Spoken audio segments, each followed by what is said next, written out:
Morning, everyone. Welcome to day 12 of this public hearing. Mr. Henderson. Thank you, Chair. Our first witness for today is Mr. Jeremy Clark.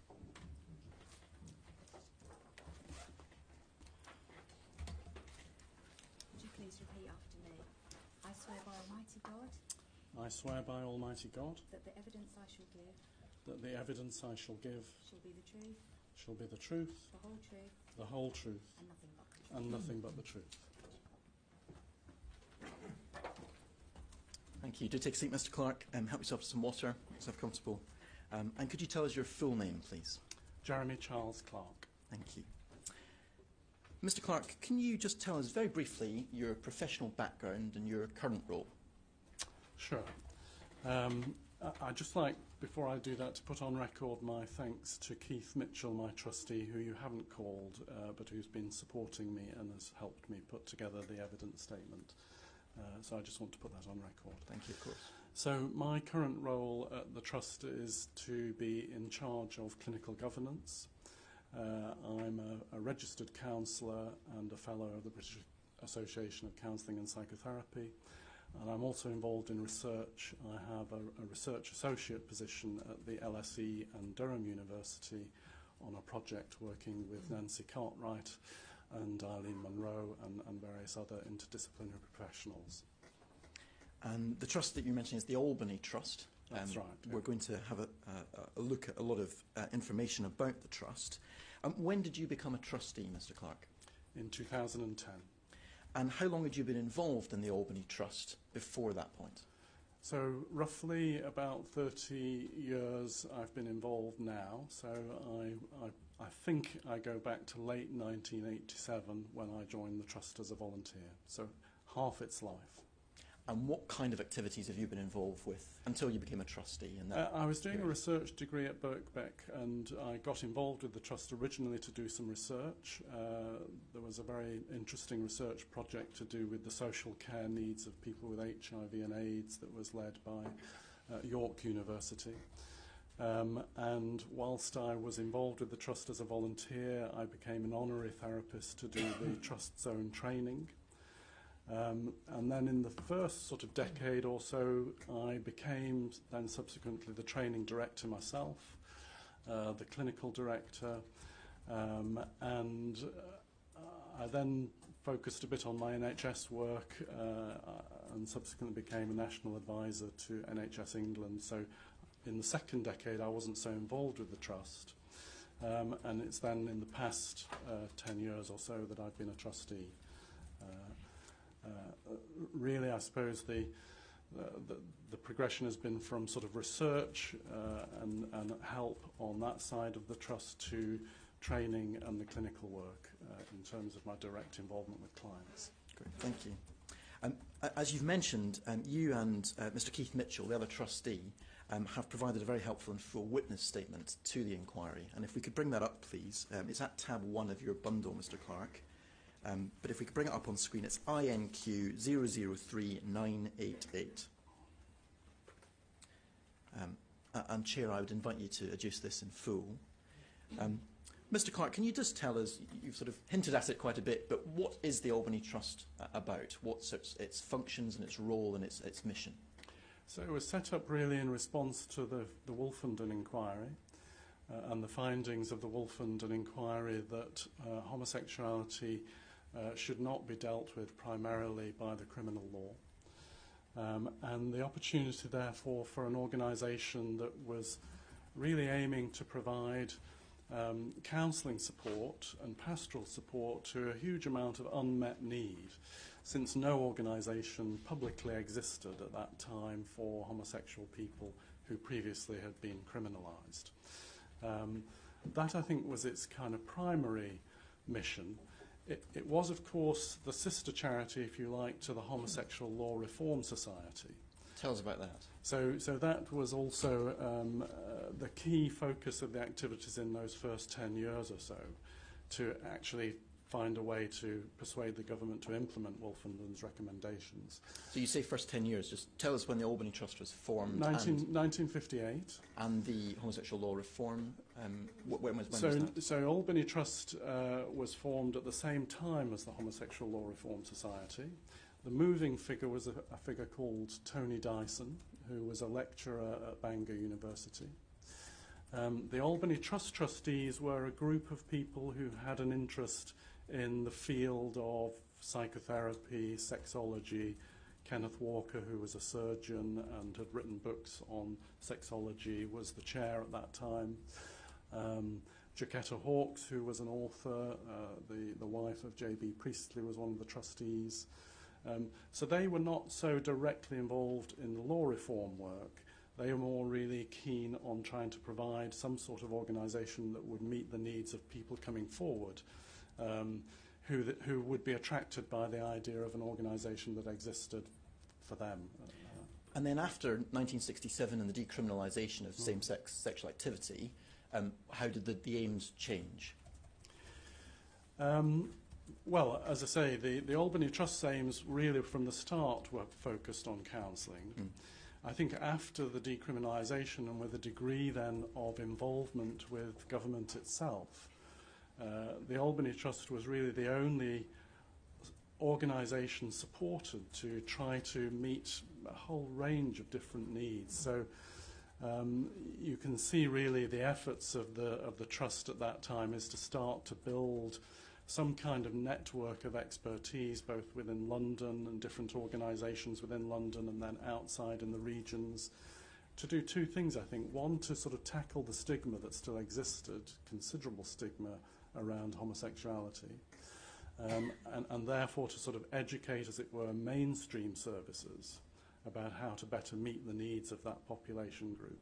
And two, to provide, as it were, specialist expertise and train up people who could then begin to continue that work themselves in some way, as well as to actually meet the counselling needs of individuals. There was a steady stream of individuals constantly coming through to the Trust for individual help. Thank you. Now, obviously, Mr. Clark, you weren't involved, as you said, until 1987. Yeah. And the period of time that we're particularly interested in for the purposes of this inquiry are the late 70s and the early 80s. Yeah. So you don't have first-hand evidence. But can I ask you whether you knew three people who are all sadly deceased now, but whose names will come up, as we'll see in the documents. The first is, did you know Anthony Wright, much better known, I think, as Anthony Gray? Yes, I knew Anthony quite well.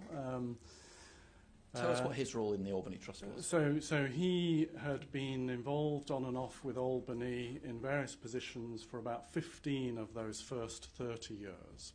By the time that I got involved, he'd been out of the Albany Trust for about 10 years. And really, I think this episode that we're going to talk about was an episode where Anthony resigned after, and there was a lot of bad feeling left, I think, between him and the councillors, but I can say a bit more about that later on. Anthony was a remarkable man, and he had been the mainstay, I think, both of the law reform campaign. So he'd put an enormous amount of work into the lobbying work, very professionally, and was credited, I think, with being the single figure who had brought that to fruition. He himself then also undertook training and work in the counselling field and was one of the founding figures of the British Association of Counselling and Psychotherapy, though he was himself legally trained before that. And I'm not sure that the transition to being a counsellor was something that he then went on to do full-time afterwards. And did you ever have conversations with Mr. Gray about the relationship between the Albany Trust and PI, the Paedophile Information Exchange? Did you ever talk to him about that? I did indeed, and when I took on responsibility, I was quite concerned to try to, as far as possible, get to the bottom of what that had been, because I arrived as a volunteer with this kind of shadow, even 10 years later, that was hanging over the counselling team. They were quite traumatised, I think, by the events of the late 1970s and felt very bruised, I think, by what had happened. So there wasn't much communication between the counselling team led by Michael Butler, who had been involved with the Samaritans, and Anthony Gray, who it was felt had sort of got the trust into all this trouble, as it were, and was unfairly, I think, being then sort of blamed really for what had happened.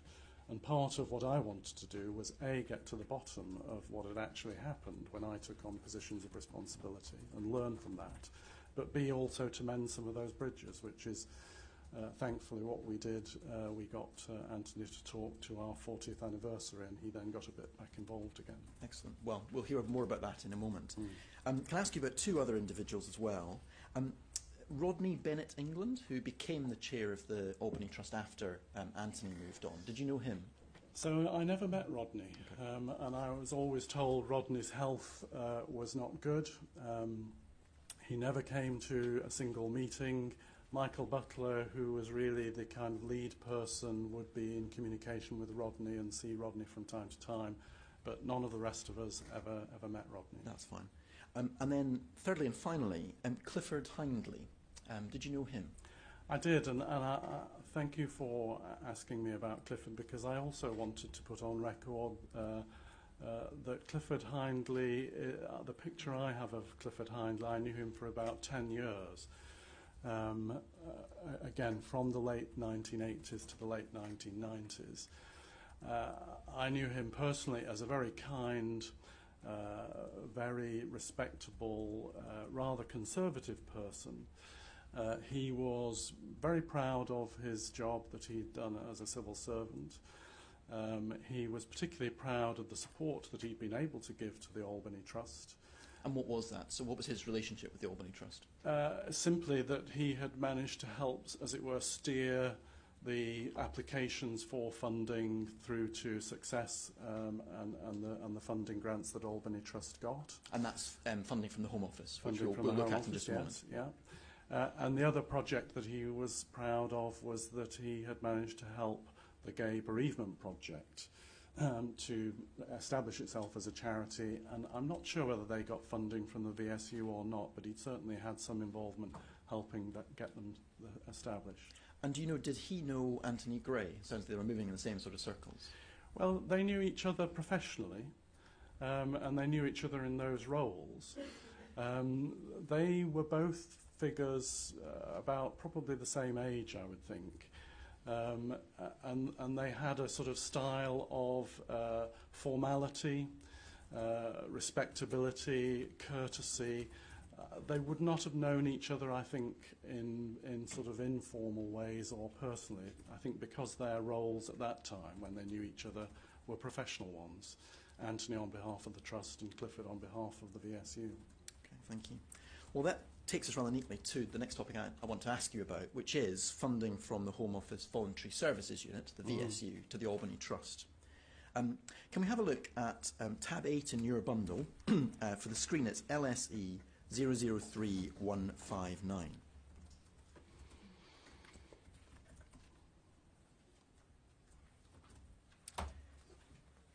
And once that pops up,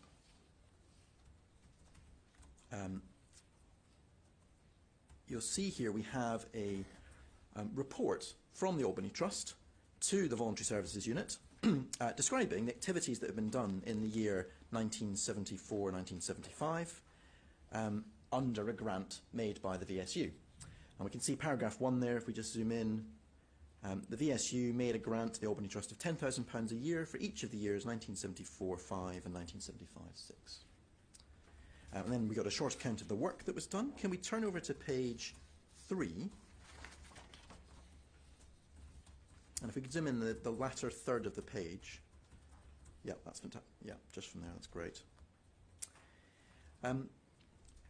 First of all, we'll see down the bottom of the page, paragraph 7, there was an application to renew the grant. And we'll see in a minute that it was renewed. But also, do you see under the Roman numeral 2 there, under the heading paedophiles, it looks like there is very much the VSU is made aware that part of the Albany Trust's work using the grant was with paedophiles. Yeah. And we'll look a moment about what exactly they knew about that. If we turn over the page again to page 4, and just down the bottom under projected income, would you agree with me? It looks there that the £10,000 grant per year from the VSU is actually quite a considerable chunk of the Albany Trust's income at that time. Mm. And as we saw, there was an application made for a further grant for 1976-77, and it turns out that that grant was also given. So if we could go, if you turn over the page, Mr. Clark, in your bundle to tab 9, but if we bring it up on the screen, it's HOM 001420.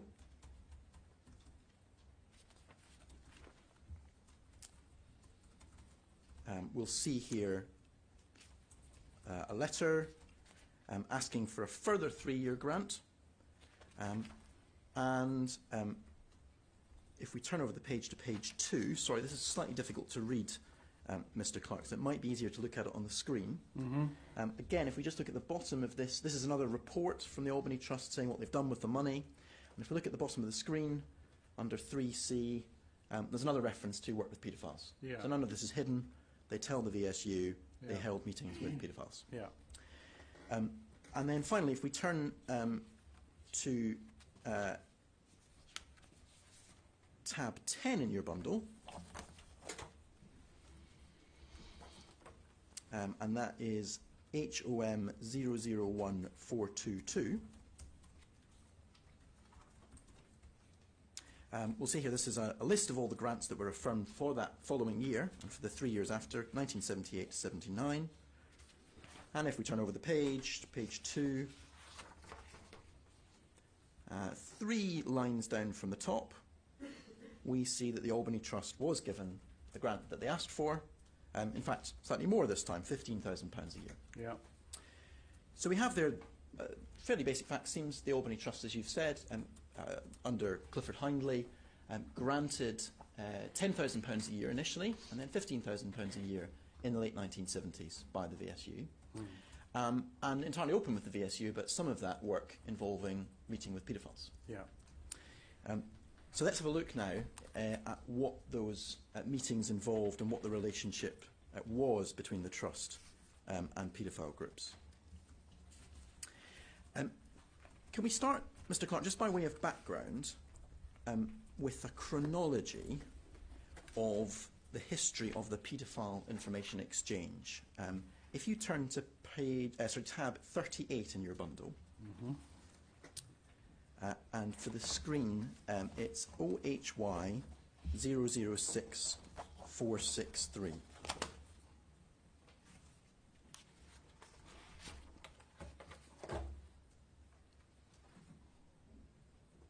And if we could turn to page 2 of that, please.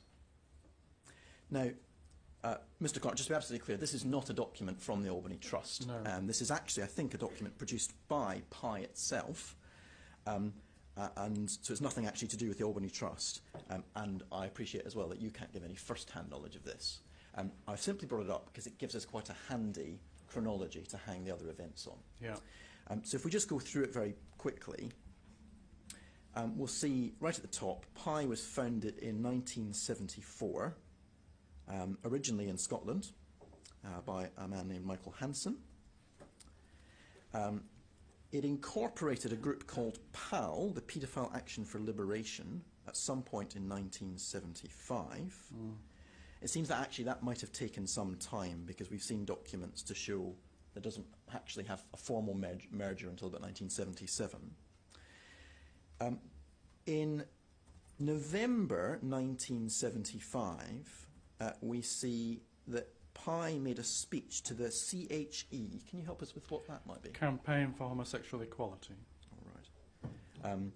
And on the recommendation of Mind, which is a mental health organisation, still exists, composed and submitted an evidence on the law relating to and penalties for certain sexual offences towards children, involving children, to the Home Office Criminal Law Revision Committee.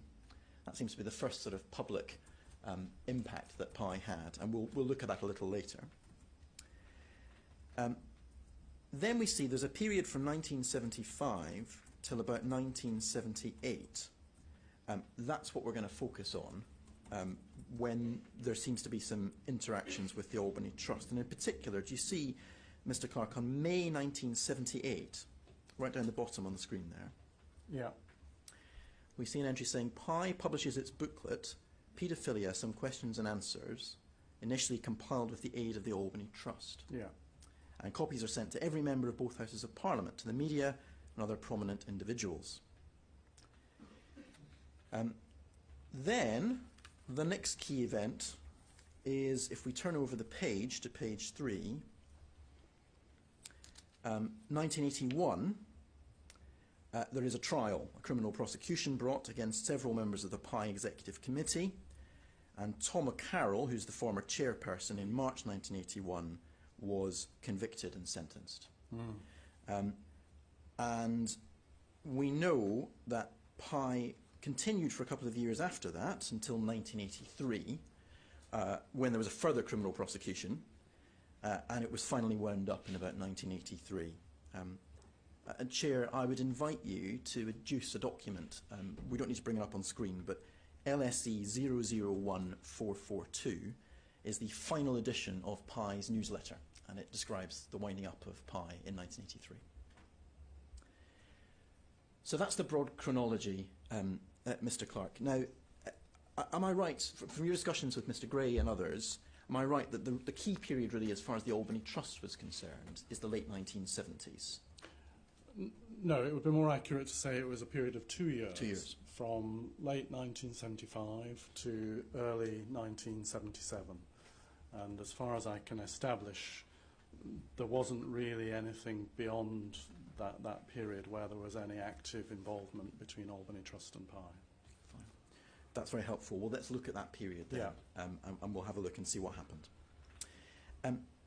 So the first contact that the Albany Trust seems to have had with Pi, as you say, was in about late 1975.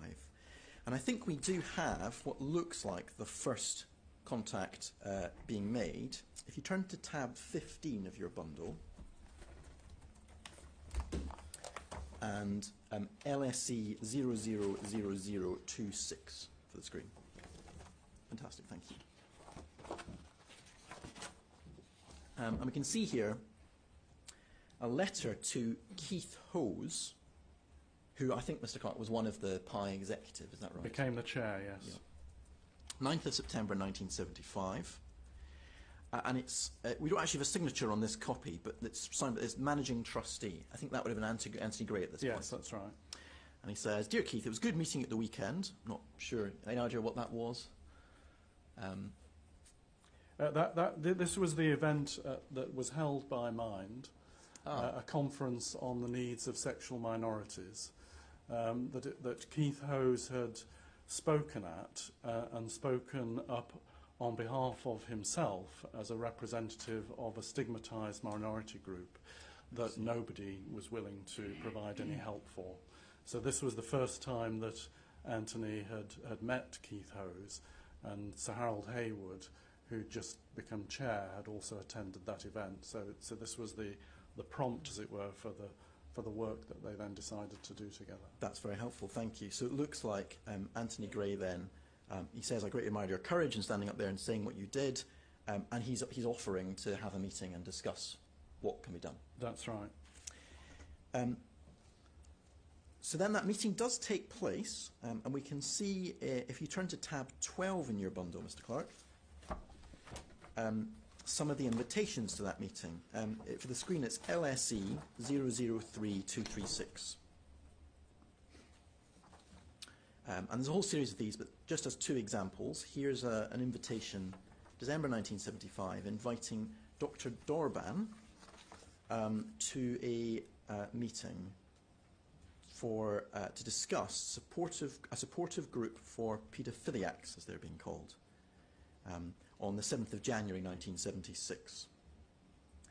I just wanted to ask you what your understanding of sort of what the aims at this stage were, both from your discussions with Mr. Gray and from the document. So we see here that what seems to be suggested is that the aim of the meeting, if we look in the sort of middle of the letter, is to find out how far it would be possible to help relieve some of the social and other pressures which they, that's the paedophile group, feel bearing down upon them. Any thoughts what the sort of aim seems to be? So Dr. Dorban was one of a number of different professionals working in statutory services who had two sort of needs, as it were. One was for people who had already been convicted of offences, but were really looking for help in terms of rehabilitation, and could get a certain amount of help from statutory services, but were also then looking for ongoing help of a more kind of social support type, or possibly some kind of counselling type for those sorts of clients. The other need, which I think was a more difficult one to address, was for people who might talk to a psychiatrist, such as Dr. Dorban, about the fact that they were worried about having sexual attraction towards children and young people. They hadn't committed any offences. They were desperately worried about possibly committing offences and these feelings and what it all meant, and where could they get help to talk about that sort of problem in a safe way without feeling as though they were going to then be reported to the police or get into trouble. How could they address that for themselves psychologically? And so a series of meetings are set up to address those two issues that you've described. If you have a look at your statement, sorry, that's back at tab 1 if you want to refer to it. And we'll just look at how you summarise what these meetings involve before we look at the contemporaneous documents. Do you have that? I do. Great. Paragraph 6, it's on page 2. And we'll see there, we've got, there are minutes of 4 of these meetings in the archives of the Albany Trust, which are now held at the LSE. We'll look at some of those. And you say that, as you mentioned already, the minutes of these meetings make clear that a working group was convened to draft a pamphlet on the subject of paedophilia for potential publication by the Albany Trust, albeit that this would be subject to approval by the trustees.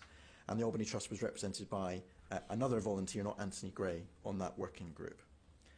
You then say correspondence between members of PI and PAL who've been involved in that, and Anthony Gray on behalf of the Albany Trust, indicate the meeting ceased in November 1976, when the trustees withdrew support for the publication.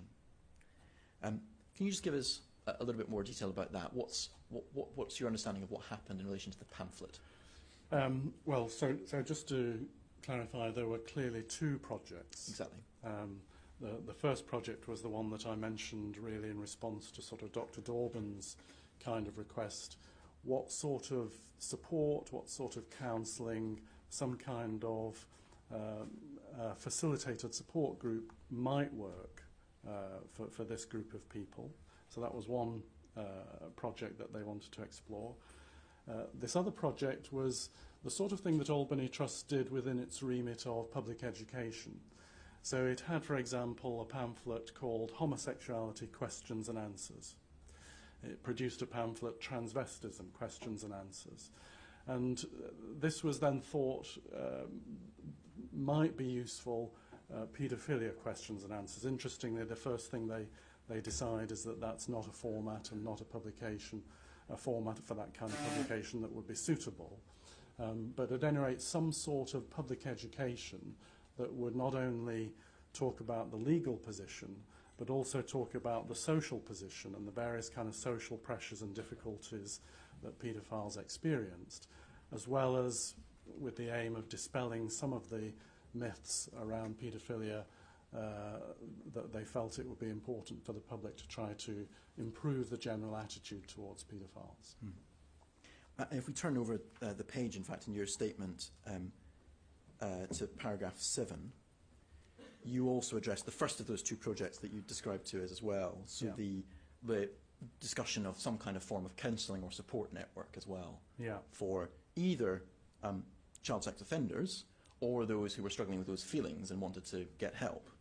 And I understand that you've contacted Mind Yes. who, as we saw, were briefly involved in this as well. And they've conducted a search and can't find anything in their own archives about this. Is that right? Not about that original event, and it's clear that Anthony Gray's approach was to try to both involve expert professionals from the sort of statutory sector, as it were, NHS professionals, and then a range of organisations, Mind, CHE, Campaign for Homosexual Equality, Friend, which had just been set up, the sorts of organisations that might perform this kind of counselling support or be able to provide a network of that sort of support, and at least could contribute to the notion of exploring that project and whether it was viable or not. And if we go down to paragraphs 8 and 9 of your statement, you summarise the two forms of project there in paragraph 8. And in paragraph 9 you say, Albany was already involved in providing individual counselling to people seeking help for their sexual feelings for children and young people, and continued with this work. Can you just tell us about that? So it sounds like this actually fitted into existing activities that the Trust was doing, is that right? Well, as I say, right from the outset, Albany had a steady stream of individuals coming for help because there was no other organisation that they could turn to. And amongst that, there were a relatively small number. I mean, most of them would be isolated gay men just wanting help for coming to terms with their sexuality, feeling ashamed, feeling it was wrong, that kind of thing. But amongst them, there would also be people, members of the clergy, members of other professions, coming along who were worried about paedophile feelings. So that group were a proportion of the client group right from the start. Now, there was a project, this NACRO project, which I don't know very much about, that pre-exists these meetings with PI, where clearly the Home Office was involved in funding some work around the rehabilitation of offenders. So the only clinic, I think, that existed at that time was the Portman Clinic, an NHS clinic. And I think the NACRO project was then supposed to be looking at providing employment rehabilitation, other sorts of things for this group, and Albany Trust was interested in seeing how they could help with that.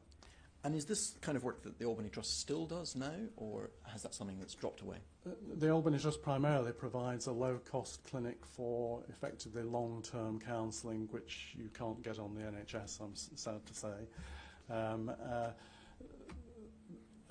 This kind of client group would, well, I know that at the moment we don't have any people with these issues on our caseload. It would have always formed a very small part of our caseload. Most of our caseload is people interested in coming to terms with their own sexuality, trying to establish themselves in relationships, some couple counselling for gay couples, and of course a large proportion of people themselves have been affected by sexual abuse and experience of sexual abuse and having to deal with that. But from time to time we would have been contacted, so there aren't any on our caseload at the moment, by people who are worried about problems of attraction to young people. And that would be dealt with, presumably. There would still be offered counselling if it was appropriate. We would go about it in a different way now, but we would seek to offer that if we felt that there was the right safeguarding processes in place as well. Thank you. Well, let's look now at some of the documents from the time. We don't have, unfortunately, a record of that first meeting in January 1976 that we saw the invitation to, but we do have one in February, the 18th of February 1976. If you turn to tab 4, and for the screen it's LSE 4038.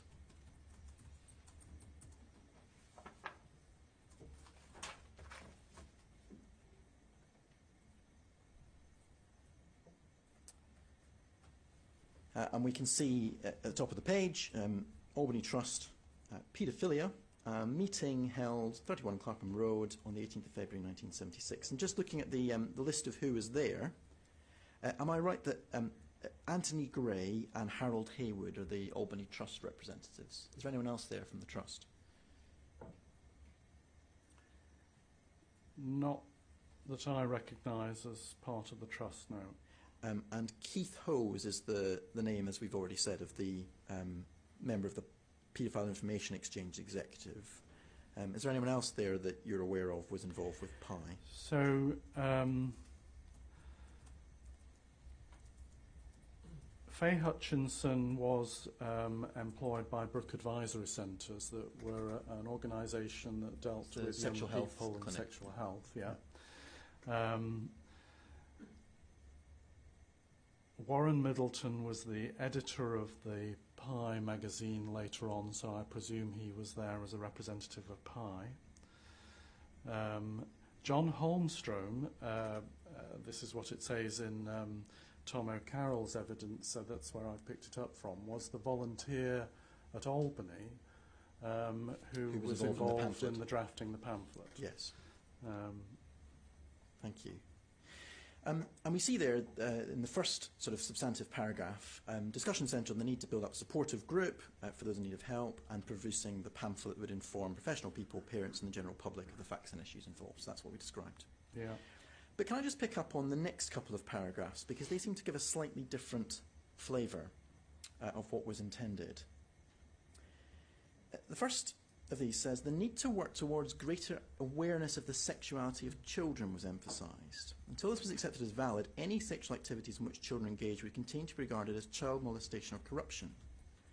The legal position relating to consent, while ostensibly protective, was felt to make potential victims not only of adult paedophiles, but also of nearly all children when they engaged in sexual experimentation were found out in doing so. Public opinion, especially medical opinion, was felt to be crucial on this issue. It needed to be emphasised there were more positive ways of protecting children in their period of sexual development through the criminal law. Now, that starts to sound a little bit more like there might be sympathy for our argument that children engaging in sexual activity with adults could be valid. Is that right, or am I reading that wrong? I think you're reading that wrong.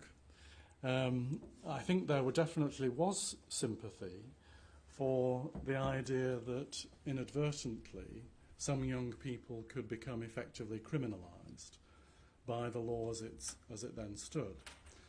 Now, the particular kind of, as it were, egregious kind of inequality that was felt by Anthony Gray and the Homosexual Law Reform Society was the age of consent for homosexuals, which was still 21, 21 and 16 for heterosexuals. And 16 for heterosexuals. So, in effect, any adolescents who were actually sexually active could find themselves on the sex offenders register. And that was the kind of focus, really, I think, of what was wrong with the law. There was a general thought, though, following the sort of Wolfenden principle, that the function of the law should be primarily protective rather than punitive, so that any children involved in sexual experimentation of some kind should not be being dealt with through the mechanism of the law. There should be means found through social work, Children's Act to protect children in different ways, and through better education to protect themselves in different ways, but that the law was probably the wrong tool when it came to children.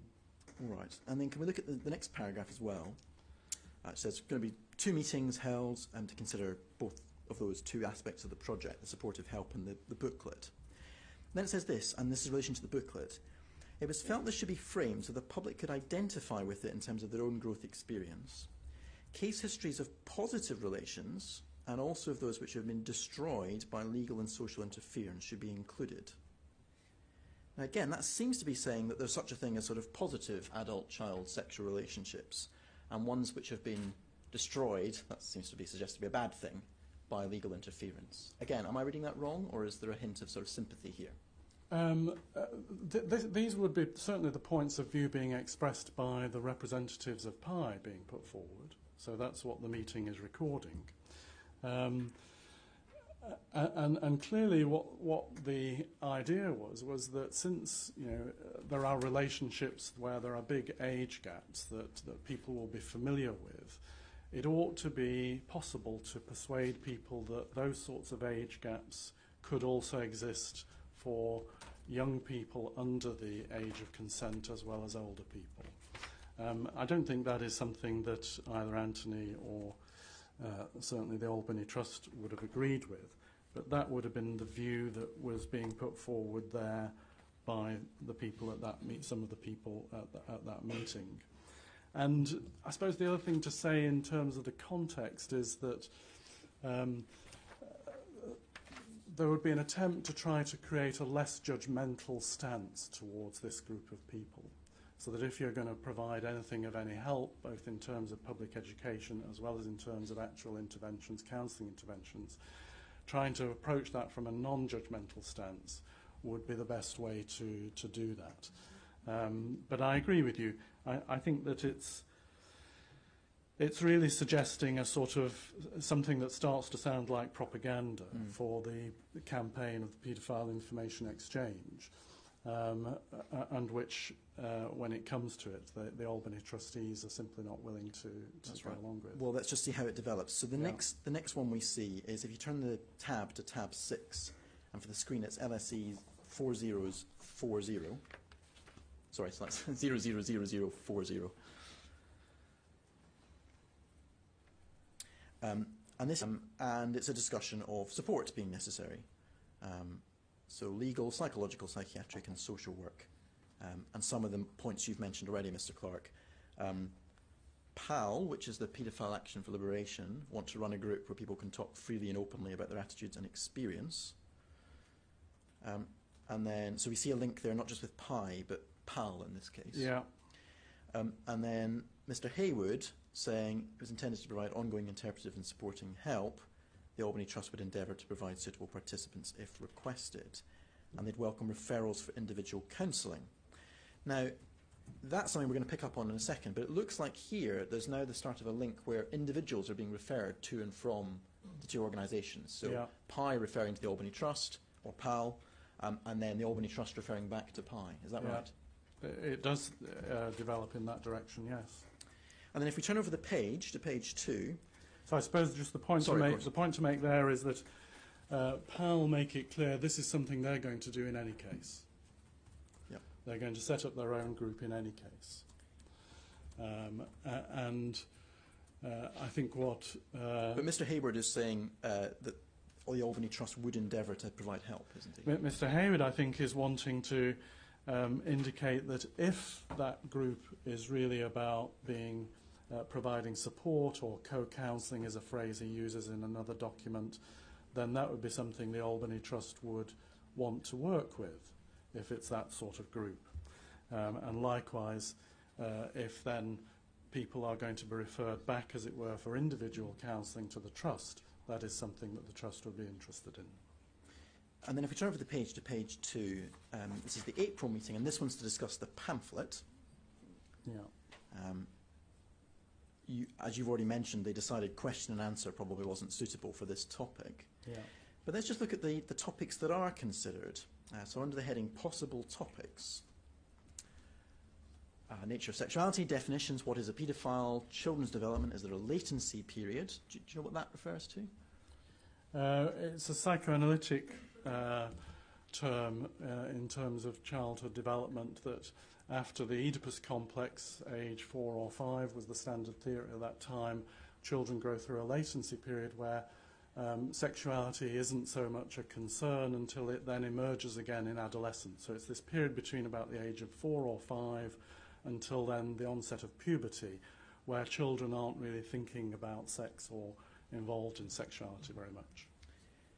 And then we get the next few suggested topics: children's rights and autonomy of choice, what is meaningful consent, common reactions to and myths about paedophilia, its actual effects, some interviews with older and younger partners in paedophile relationships, confusion of paedophilia with child molesting, primitive attitudes to sex offenders. Now again, Mr. Clark, that's starting to sound a bit more, is it not, like part of the aim of this pamphlet might be to excuse or justify sexual activity between adults and children. Do you agree with me?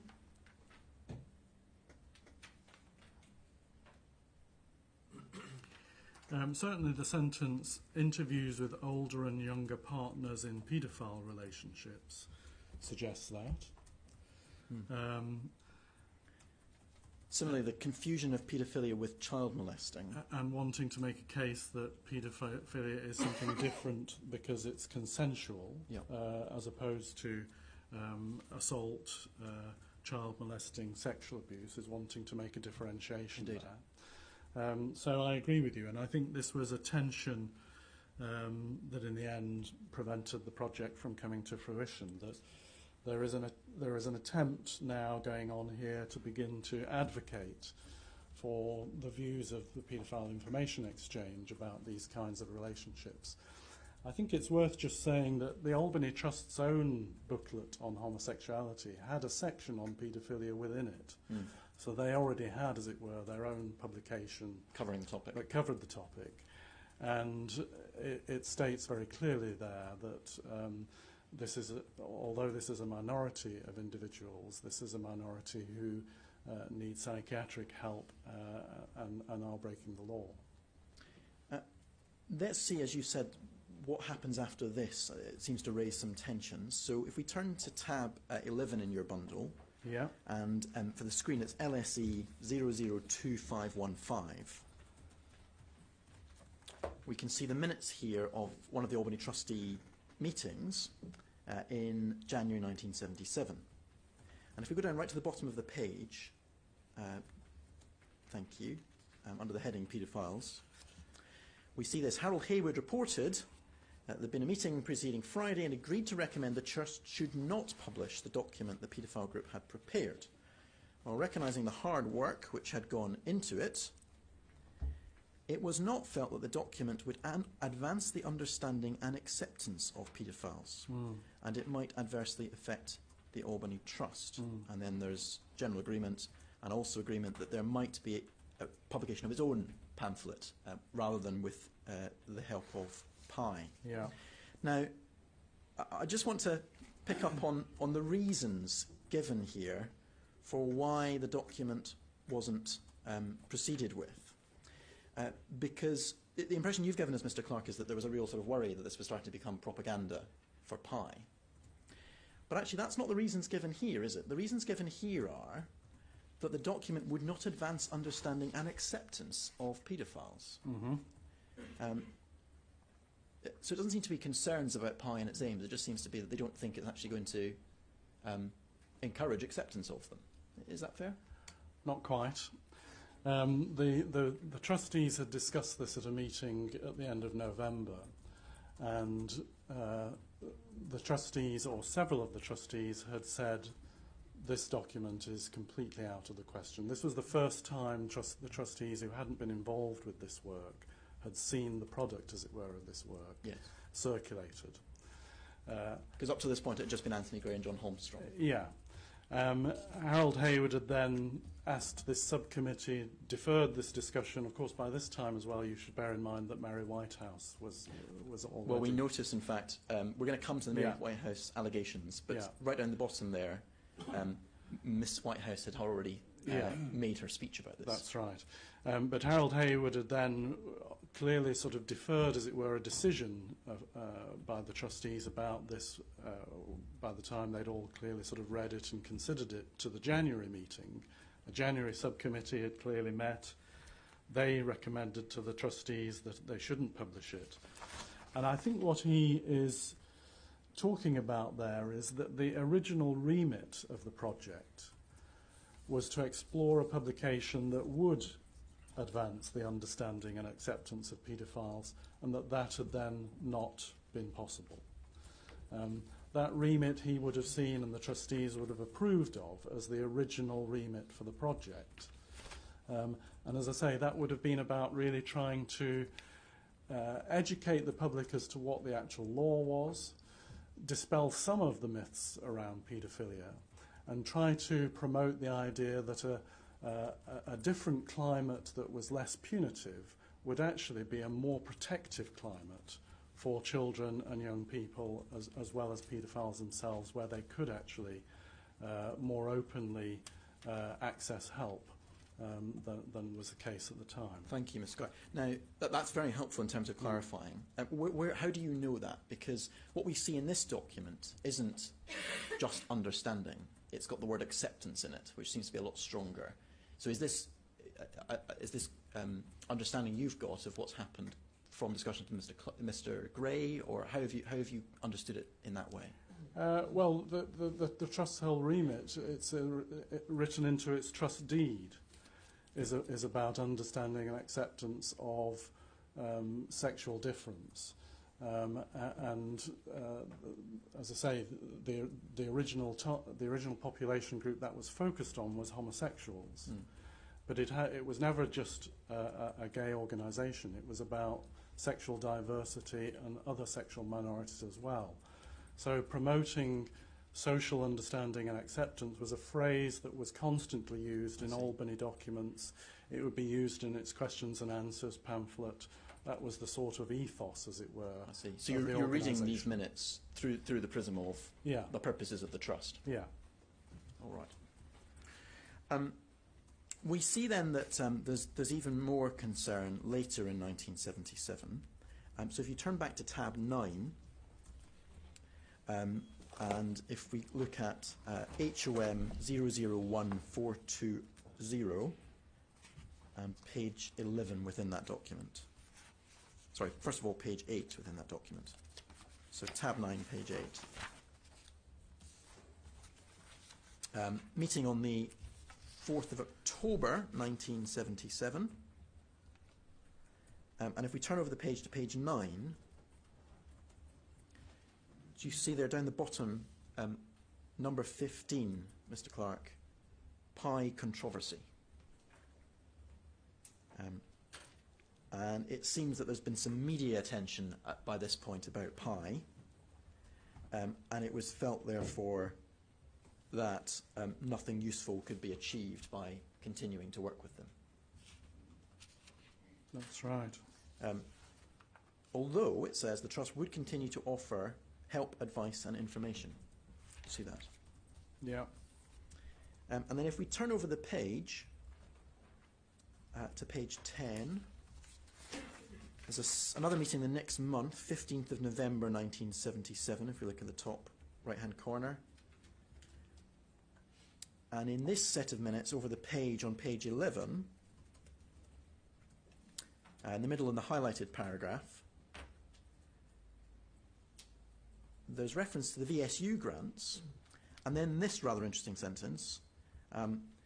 Chairman reported he and the Honorary Treasurer had invited the new VSU Director, Clifford Hindley, and Mr. I. Gerish to a meeting earlier that morning. It had been a helpful meeting, although it was clear there was some Home Office disquiet about the way we assist sexual minorities. Do you see that? Do you think that might be a reference to the Pi controversy, or is there anything else it could be? No, absolutely. That was directly a reference to it. I think the Home Office and Clifford Hindley must have felt alarmed at both the Mary Whitehouse allegations, whether there was any substance to them, the direction of the work had gone, and whether they had been, as it were, fully cited on how that work had evolved. It's clear from what you've shown us earlier on that they were cited at the outset of the work, and that they were cited on the aims of the work.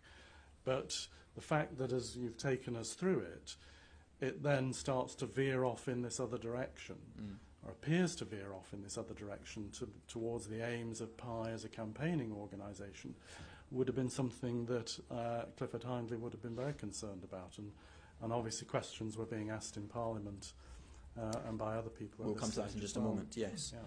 Just before we come to that final major topic, which is the questions about whether public funds were being used for Pi through this mechanism, can I just take you to a few documents that seem to show that despite what happened here in 1977 and the sort of drawing back, there is continuing interaction with Pi. So, firstly, could we look at LSE 003101, and that is tab 18 for you, Mr. Clark.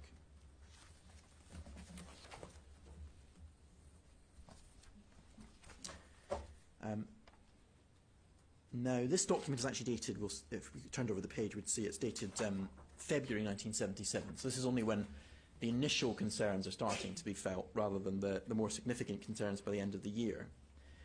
But can we see here, this is an information sheet provided by the Albany Trust to, I assume, individuals who got in touch looking for help. Is that right? Yeah.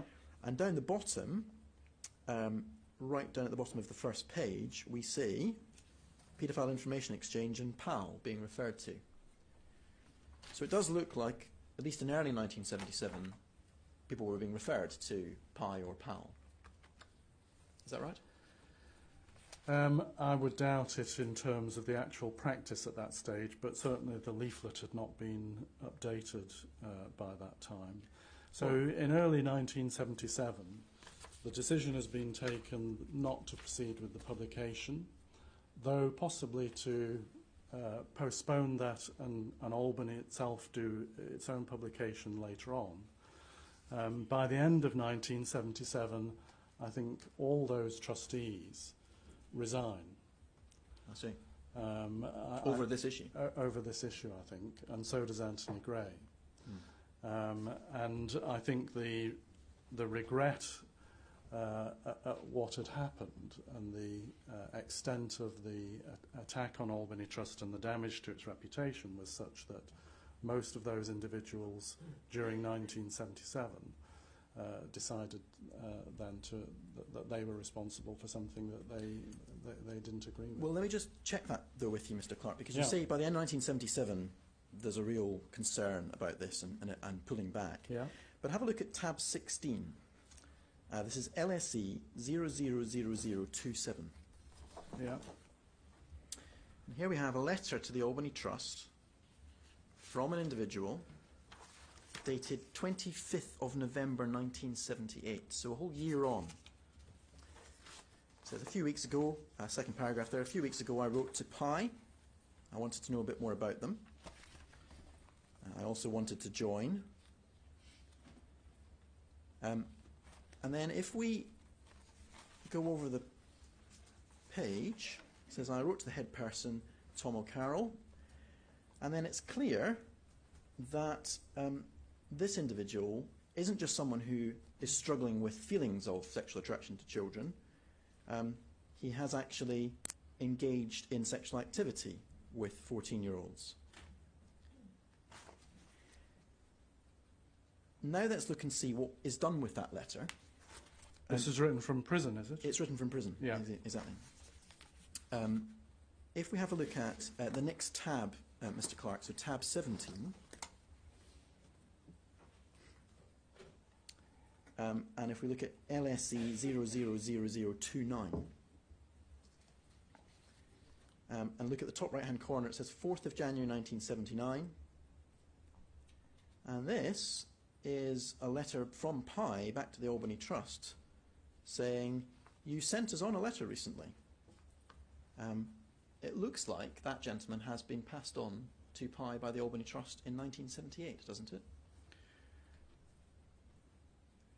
Yes, and I would think that that did continue until PI itself was either closed down or ceased to provide its own kind of support services. In that a differentiation was being made here about individuals seeking help, not seeking to join a network where they could continue to commit offences, but seeking some sort of rehabilitation help. So, as you've already seen, there was a NACRO project that preceded the work with PI. That would have continued also in existence. The work in terms of individual counselling would have continued. Precisely at what point the administrative structure and the counsellors decided that PI was not a safe organisation to be referring people through to at all, I don't know. At some point that would have been the decision. But it doesn't seem to have happened by the end of 1977. No, no. And let me just... And I wouldn't know actually whether, in terms of its function in that respect, PI was a responsible organisation. Should there not have been some doubts at least about it? Well, in terms of safeguarding and the kind of approach that would be taken now, that would be really quite different. But I mean, I think just to set this in the context of what people were trying to organise at that time, Bear in mind that organisations like Gay Switchboard that we're setting up were on a model of kind of guided self-help through experts by experience, gay people themselves. There was a huge suspicion amongst sexual minorities and gay people in particular of psychiatry, of the medical profession, that had up until still was in fact trying to cure people them and medicalise it, yes. of their homosexuality. So the effort here, as with Switchboard, as with Friend, would be to try to set up some sort of self-help group, support group. And the fact that it appears there's a sort of at least conscientious effort to reply to letters, to function as a responsible organisation, means that a judgment has been made that, at least in that respect, PI are an organisation that could become part of this network of support organisations. You may say that was a misjudgment, but clearly at that time that's the case. That's what they decided, yes. Yeah. Can I just take you, though, as well, to tab 32 in the bundle? And for the screen, it's LSE 001910. Yeah.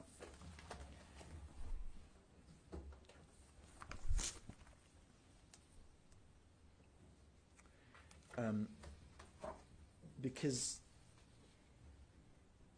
this seems to suggest that there is a little bit more assistance being given to PI than just continuing to pass on individuals for counselling or support. So if we have a look, top right-hand corner, 17th of April 1978. So again, this is some time after the initial concerns. But we see here a letter to Anthony Gray. Pleased to see you the other day. This is, from Tom O'Carroll. Pleased to see you the other day. Only regret I had to dash off without having a chance to talk to you after the meeting. Allow me, however, to thank you very much for your support at the NCCAL AGM and in relation to NUPE, etc. Now, NCCL is the National Council for Civil Liberties. Yeah. NUPE, can you help us with that? National Union of Public Employees, was it? So it's a trade union. Yeah. So it looks here that Mr. Gray is still providing assistance or support to PI in terms of them engaging with other organisations, isn't it? Well, Anthony Gray had left the Trust by this time. So he clearly has formed a relationship with Tom O'Carroll through their mutual involvement in the National Council for Civil Liberties.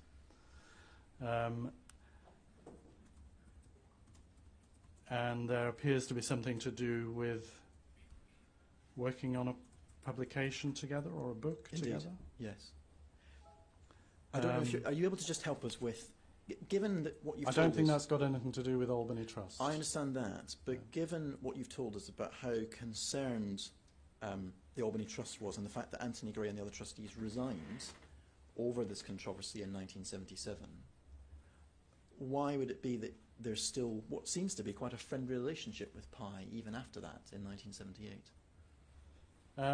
I think what they were concerned about was the mistake involved in getting involved with PI as an organisation whose campaigning aims the Albany Trust never agreed with, and the scandal that had then blown up had damaged the work of the Albany Trust, the reputation of the Albany Trust, and its work with its clients. So that's kind of clear. I think Anthony Gray himself felt that there was a great injustice, a great deal of unfairness in the way that Tom O'Carroll, other people had been dealt with, that it was far too harsh, it was taking a sledgehammer to crack a nut, as it were. So I think Anthony's own views would have been that although he was naive to get involved and he took responsibility by resigning from the Trust because it impacted on the Trust, he would have felt that the attitude of Mary Whitehouse and other people to paedophile was creating a moral panic that was unjustified. All right. Let's have a look at those allegations then by Mary Whitehouse that we've seen referred to. Yeah. And sorry, just on that point, of course, whilst it's not no purpose of mine to be defending characters who I've had no involvement with whatsoever myself, My understanding is that the convictions that the PI members were involved in were convictions for the corruption of public morals. Conspiracy to corrupt public morals, that's right. So there were never any actual convictions around offences for children for those people who Albany had been involved with. I fully understand that there were lots of members of PI who went to prison for child sexual offences, but I don't think any of these individuals were those individuals. Is that right? Well, Mr. O'Carroll and others have actually been convicted subsequently for those kinds of offences. Okay. But the 1979-1981 criminal proceedings that you're referring to, yes, were to do with conspiracy to corrupt public morals. Yeah. Let me take you to Mrs. Whitehouse. If you turn to tab 25, and it's LSZ 003058 for the screen.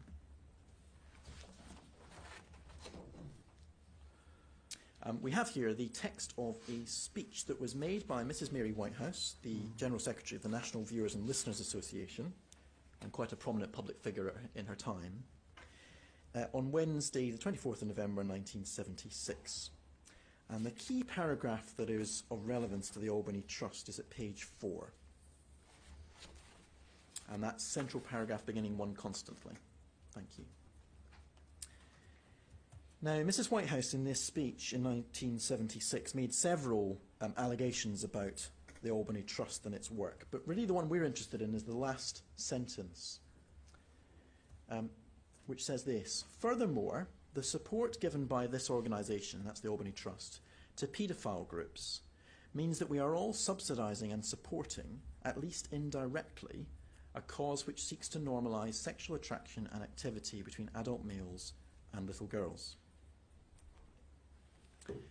Now, I understand entirely that some of the other things that Mrs. Whitehouse says were not entirely accurate and the Trust took real umbrage at them, and we'll see some of the response in a moment.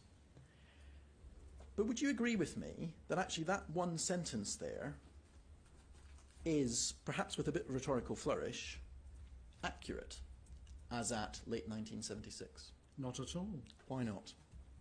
I don't think the Albany Trust ever supported, subsidised or supported directly or indirectly any organisation which sought to normalise sexual attraction activity between adult males and little girls.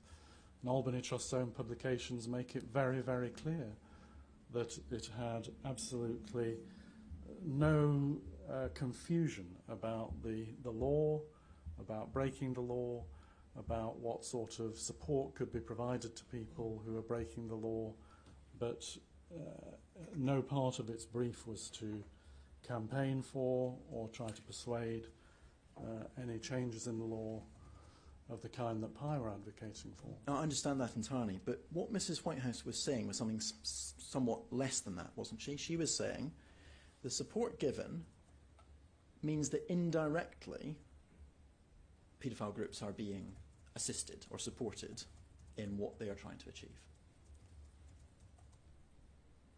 I don't agree with that, no. Okay. The support given means that paedophile groups are being brought into a form of working that will seek to socially rehabilitate individual paedophiles and integrate people back into society if they've committed offences. That kind of project, that kind of work was part of Albany's charitable remit that pre-existed these meetings with PI and the NACRO project. That was always part of the Albany Trust's work. That's very distinct from giving any support or credence to the claims that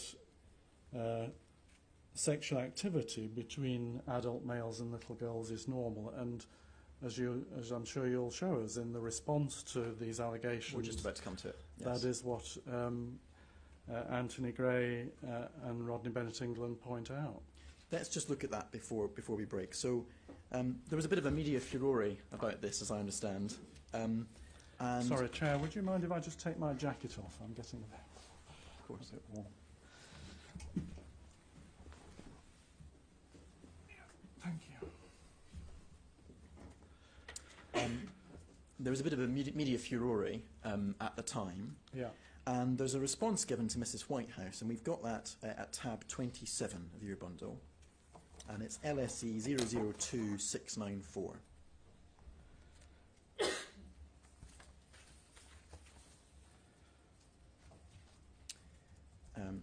And we see there the response December 1976. If we actually turn over the page, that's where the bit that we're interested in is addressed. Yeah. The paragraph beginning fifthly. Yeah.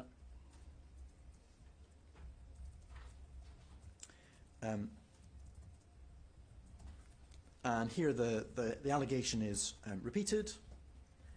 And then we get the response. And the response is this: the Albany Trust does not give support, financial or otherwise, to paedophile groups, nor does it promote or encourage any person or group in seeking to normalise, whatever that means, sexual attraction activity between adult males and little girls, or for that matter, of same-sex activity. Now here there's an attempt to distinguish between the two things, as you've just done. And that does seem to be the response that the Albany Trust consistently takes. But would you agree with me, just given everything we've seen, that actually it's potentially a little bit strong to say the Albany Trust does not give support, financial or otherwise, to paedophile groups? Because as we'd seen up until 1976, there was quite a lot of interaction with Pi and Pal. There were meetings with them, and there was the suggestion there might be co-working on a pamphlet. So while it's quite right to say there was no promotion or encouragement of normalising sexual relationships with children, actually it was potentially a little bit misleading to say there was no support at all being given to paedophile groups, wasn't it? Not at all. Why not?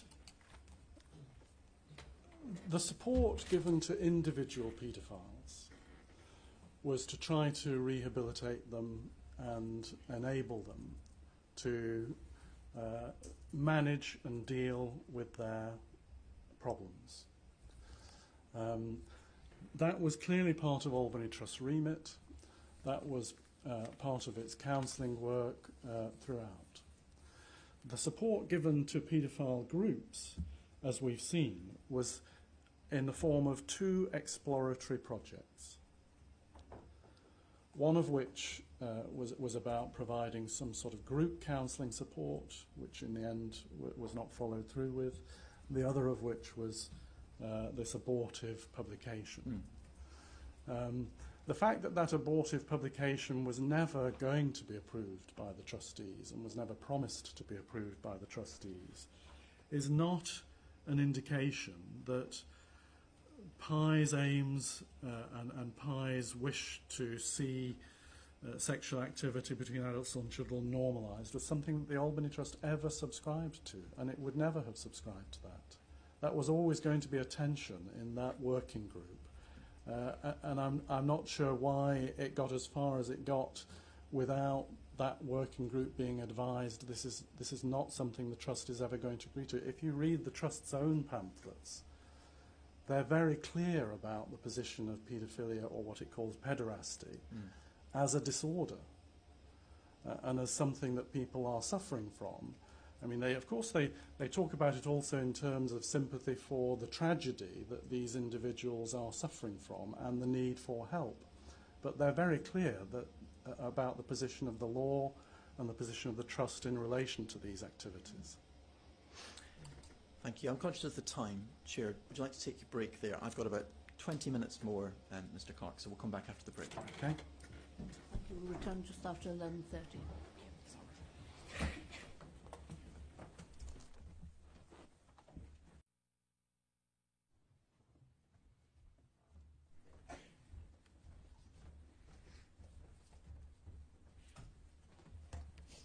Please sit. Thank you, Chair. Hello again, Mr. Clark. We finished by looking at the Mary Whitehouse allegations made in 1976. But the controversy didn't quite end there, unfortunately. It blew up again in 1977. And that was because of a parliamentary question. Can I invite you to have a look at tab 23. And for the screen, it's HOM 001468. Thank you very much. And if we could zoom in on the last two paragraphs there. On the 15th of December 1977, Sir Bernard Brain asked a question to the Home Office. And it was in these terms: is the Minister aware that there is evidence, which I can supply to him if he hasn't seen it, that both these trusts, that, by the way, is a reference to the Albany Trust and the Princedale Trust, have given encouragement and publicity to the Paedophile Information Exchange, an organisation which exists as openly dedicated to the sexual corruption of children? Before paying any balance of grants or before renewing any such grants, will the Minister obtain assurances that public money is not being used to help a disgusting organisation which most people would regard as having criminal objectives? The response from the Home Office was this: when I met a delegation led by the Honourable Gentleman, I did such research. I'm satisfied that no public money is being used for any propaganda purposes on behalf of such an organisation as the Honourable Gentleman mentions. That was quite a careful answer, wasn't it? It doesn't quite answer the question as put. And I think, would you agree with me, the reason for that is, of course, there were some links between the Albany Trust and PI which the Home Office were aware of. But they weren't links furthering the objectives or the aims of PI. They weren't propaganda, as the Minister said. Is that a fair summary of what was being said here? It's a politician who's answering, so yes, that's a fair...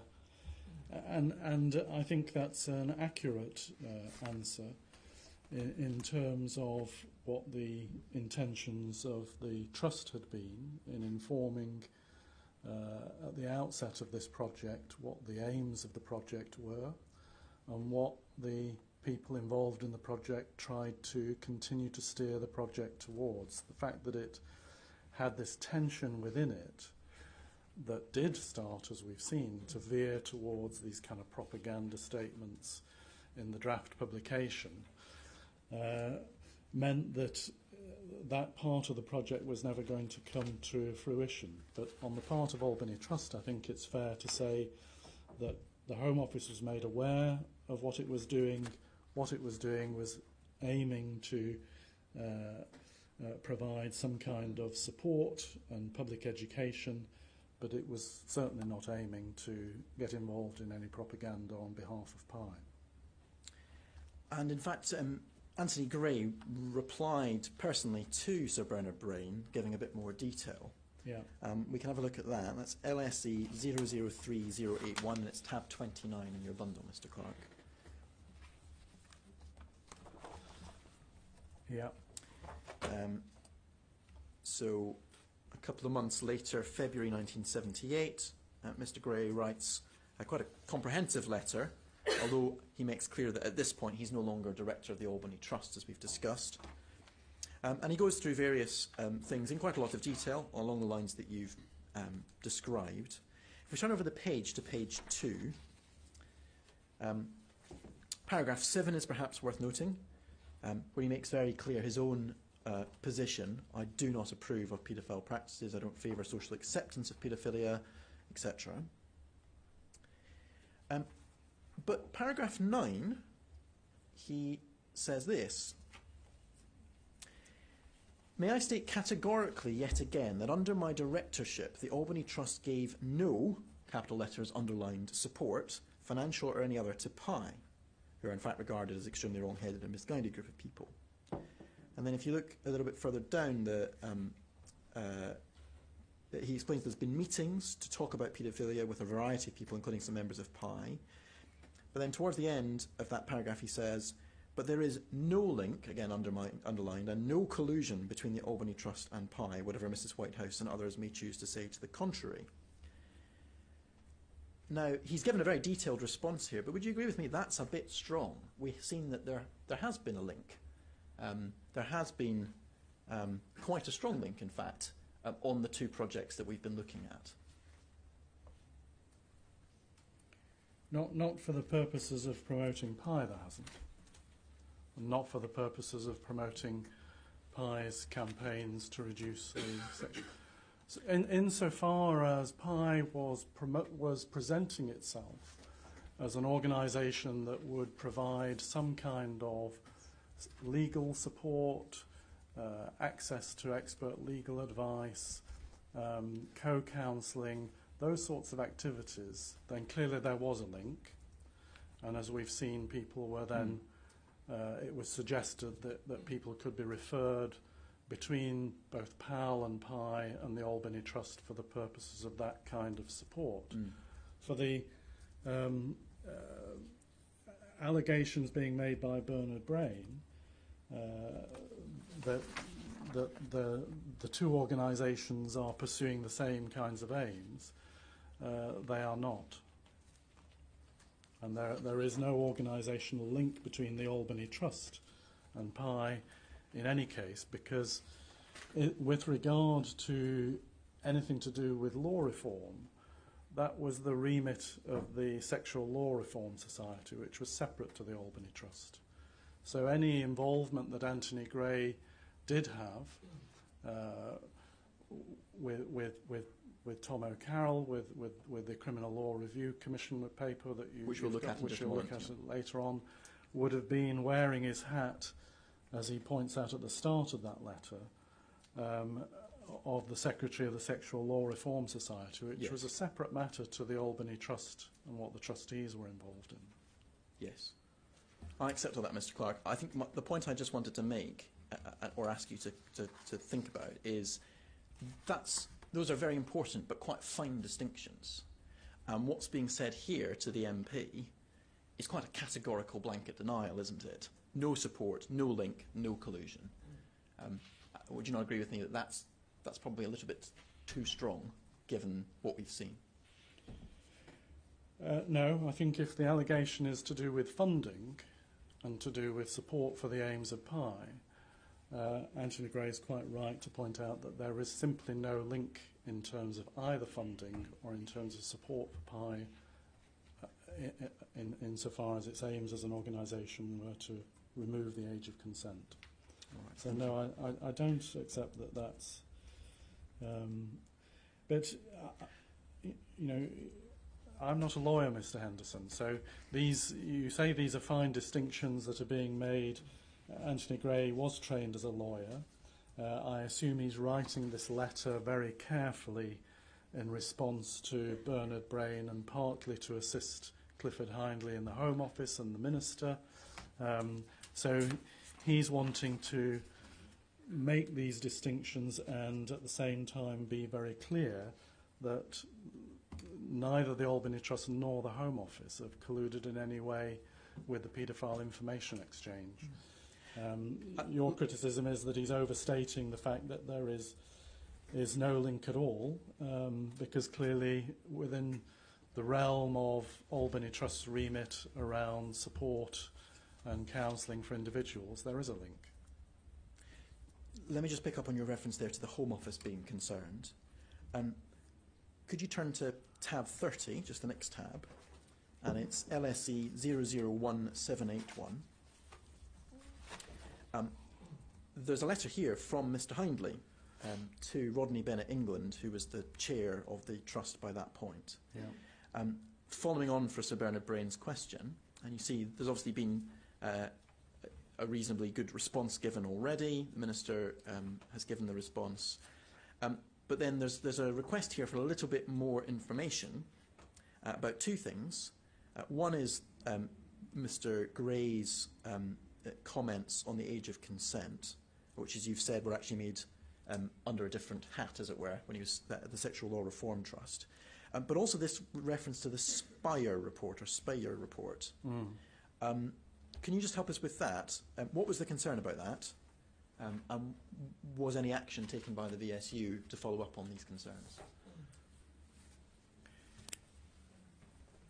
I don't know about follow-up action by the VSU, but what this is referring to is that the Spare report had been translated by the Sexual Law Reform Society back in 1970. That was, as it were, the Dutch equivalent of the Wolfenden Committee that was considering the position, the legal position around the age of consent and whether to reduce the age of consent or equalise the age of consent for homosexuals and heterosexuals. So that was something that the Dutch government had commissioned and was produced by its own sort of committee. Because it was a good report and it was a helpful report from the point of view of the Homosexual Law Reform Society, Anthony Gray had organised for that to be translated into English. So, as I say, as far back as 1970. And what was the link with PI? So is this correct? The Albany Trust provided copies of that report to PI? Certainly that's what Rodney Bennett England states, that a copy had been provided to a representative of PI of that report, or that they had obtained that report via their meetings at the Albany Trust at some point, and they had then made their own copies of that report.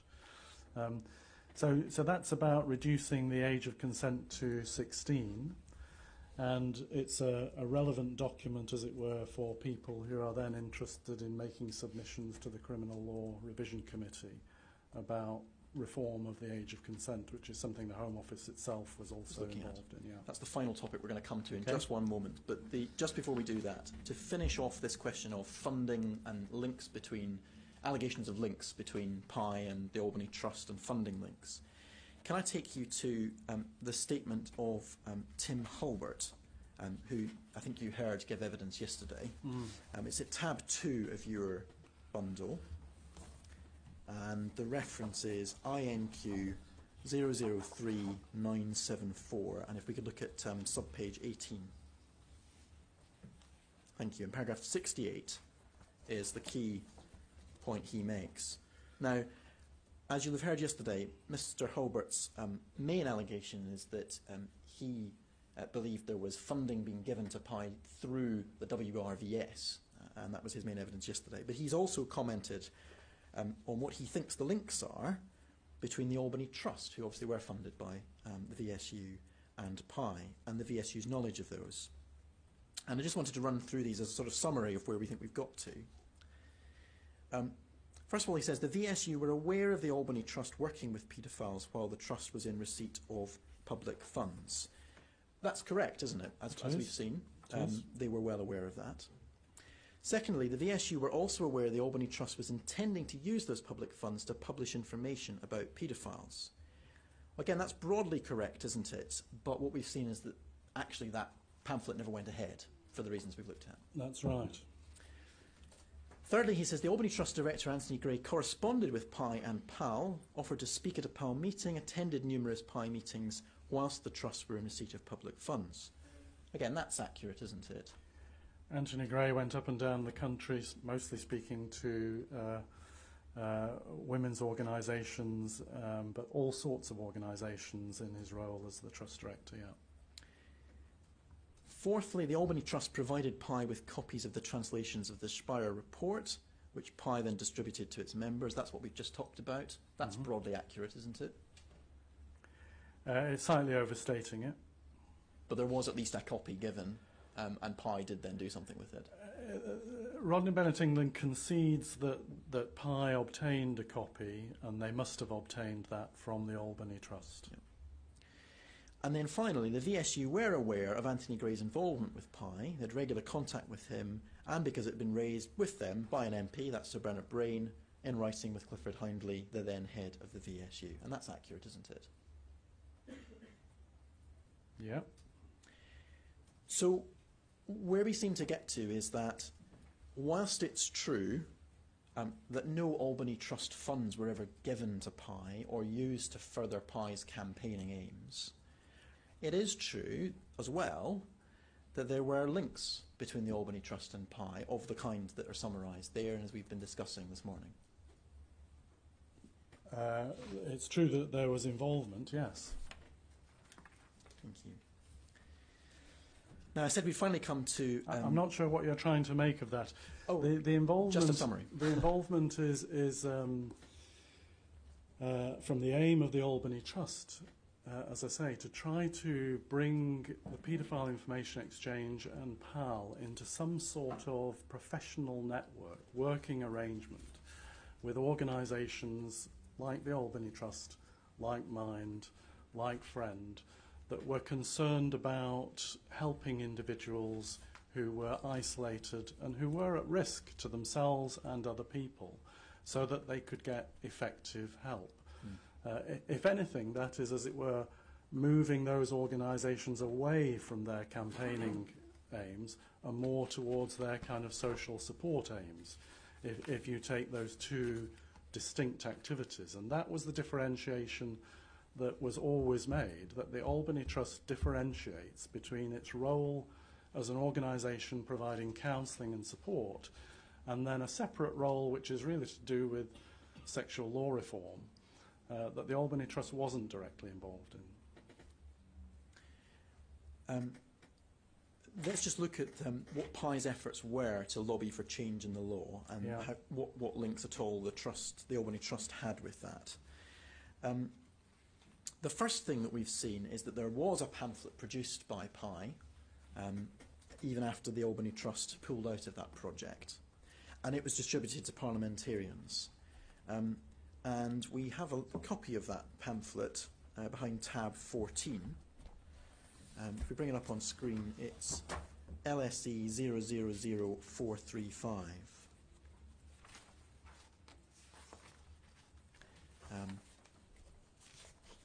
And Chair, I'd invite you to adjust this in its entirety so that it can be looked at in full. But if we just turn over the page to page 2, and the aim of this pamphlet,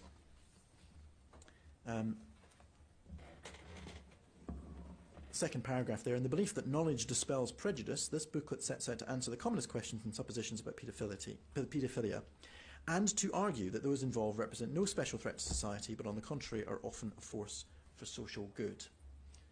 And if one looks through the pamphlet, we'll find that it is very much trying to suggest that sexual relations between adults and children can be not only acceptable but a very good thing with no harm to the child. That was produced by PI and sent round to all the MPs and peers in 1978. There's a copy of that held in the Albany Trust archives. Why is that, given that there was no actual involvement in the final publication of this by the Trust? There's a copy of all sorts of material held in the Albany Trust archives because they're archives. Mm. So any documents, I mean, the Albany Trust was, as you've already seen, involved initially in the drafting of this pamphlet, so it would have retained those copies in any case. Are you asking whether it was sent, these copies, by PI themselves? Yes, exactly. How did it get out there, basically? I imagine that it would have been sent along with all the MPs, a copy of this publication by whoever was the chair of PI at that stage, and so it would have put it on file. Yeah. Thank you. And then finally, we have the submission made by PI to the Criminal Law Revision Committee. Yes. This is something that a copy of the submission was requested by Mr. Gray, and we can find a copy of it at tab 40. Yeah. And it's LSE 000760.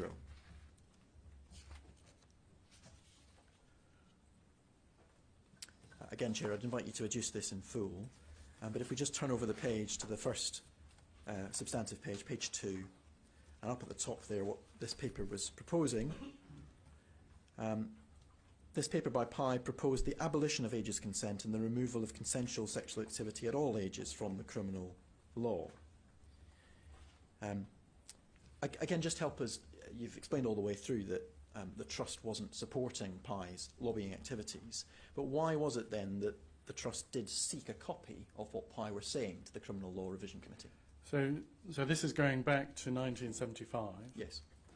And at the outset of that series of meetings that was planned for 1976, Anthony Gray is trying to gather together material that he would then circulate to the people attending those meetings. So I think, in fact, it's at the second meeting in 1976 that he requests copies of this document to be circulated to, I can't remember who was attending that meeting, but the professionals as well as the representatives from different organisations and including Pi that were there, so that they would know the background information as to what it was that Pi had been arguing and was advocating. And this was really to see whether there was the possibility for a co-produced publication. Because if this is where Pi is coming from, clearly there's going to be quite a difficulty. I was going to say, should it not have rung some alarm bells that Pi were asking for the abolition of all, any age of consent and the legalisation of sex with children? Anthony Gray was not a person who was easily alarmed. He was the sort of person who would be encouraging organisations of all sorts of kinds to submit in what he would see as a very professional way all kinds of ideas and proposals to the Criminal Law Review. And he would have been interested to see, well, and to test them on, well, how would you possibly implement this? He would have also been interested to see whether then the professionals involved would have pointed out, well, but this is going to involve harm to children. And that sort of dialogue, I think, would have been Anthony Gray's view, would have helped shape some sort of much more realistic view about what kind of arguments can be put forward on behalf of paedophiles, on behalf of support for paedophiles, and what kinds of changes you could advocate in the law so that there wasn't quite the same punitive approach as had been the case. There also is an overlap, if you like, between his submission, the sexual law reform submission, around adjusting the age of consent. And he suggested taking it down to 14, didn't he? Taking it down to 14 and replacing it with an age of protection between 14 and 18. So I think there is an interest. I don't think it would have rung alarm bells, but I think it would have signalled to Anthony that there was likely not to be a meeting of minds on some of the issues here. And then whether a joint publication was ever going to be able to come to fruition was probably unlikely. One final document to ask you about, if I may, Mr. Clark, and that is the latest in the chronology. You'll find it at tab 36, and it's HOM 000806.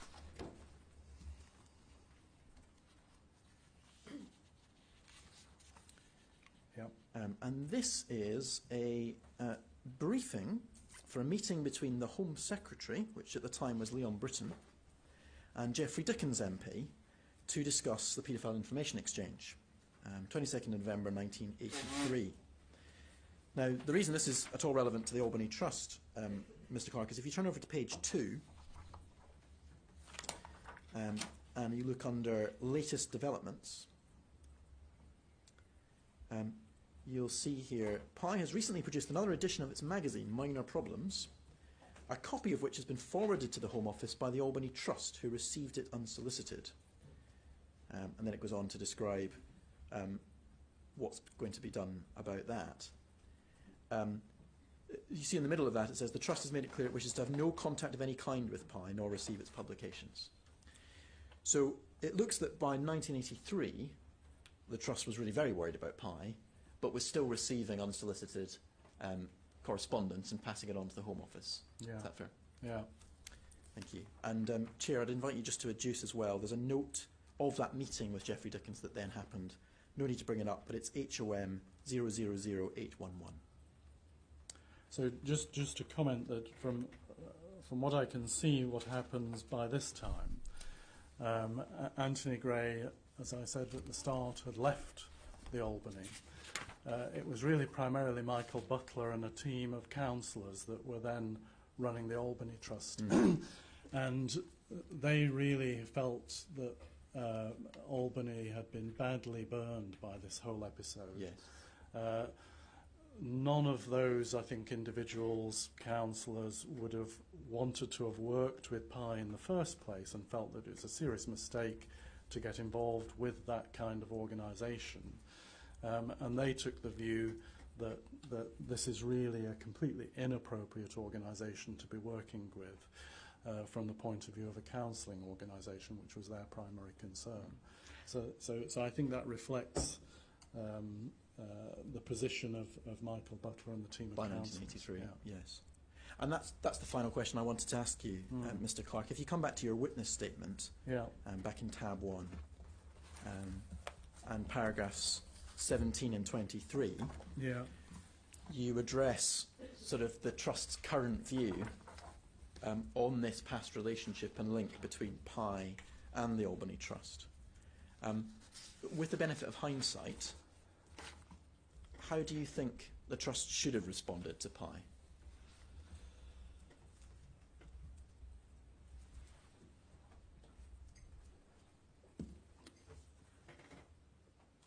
So I think I've tried to set the context in which the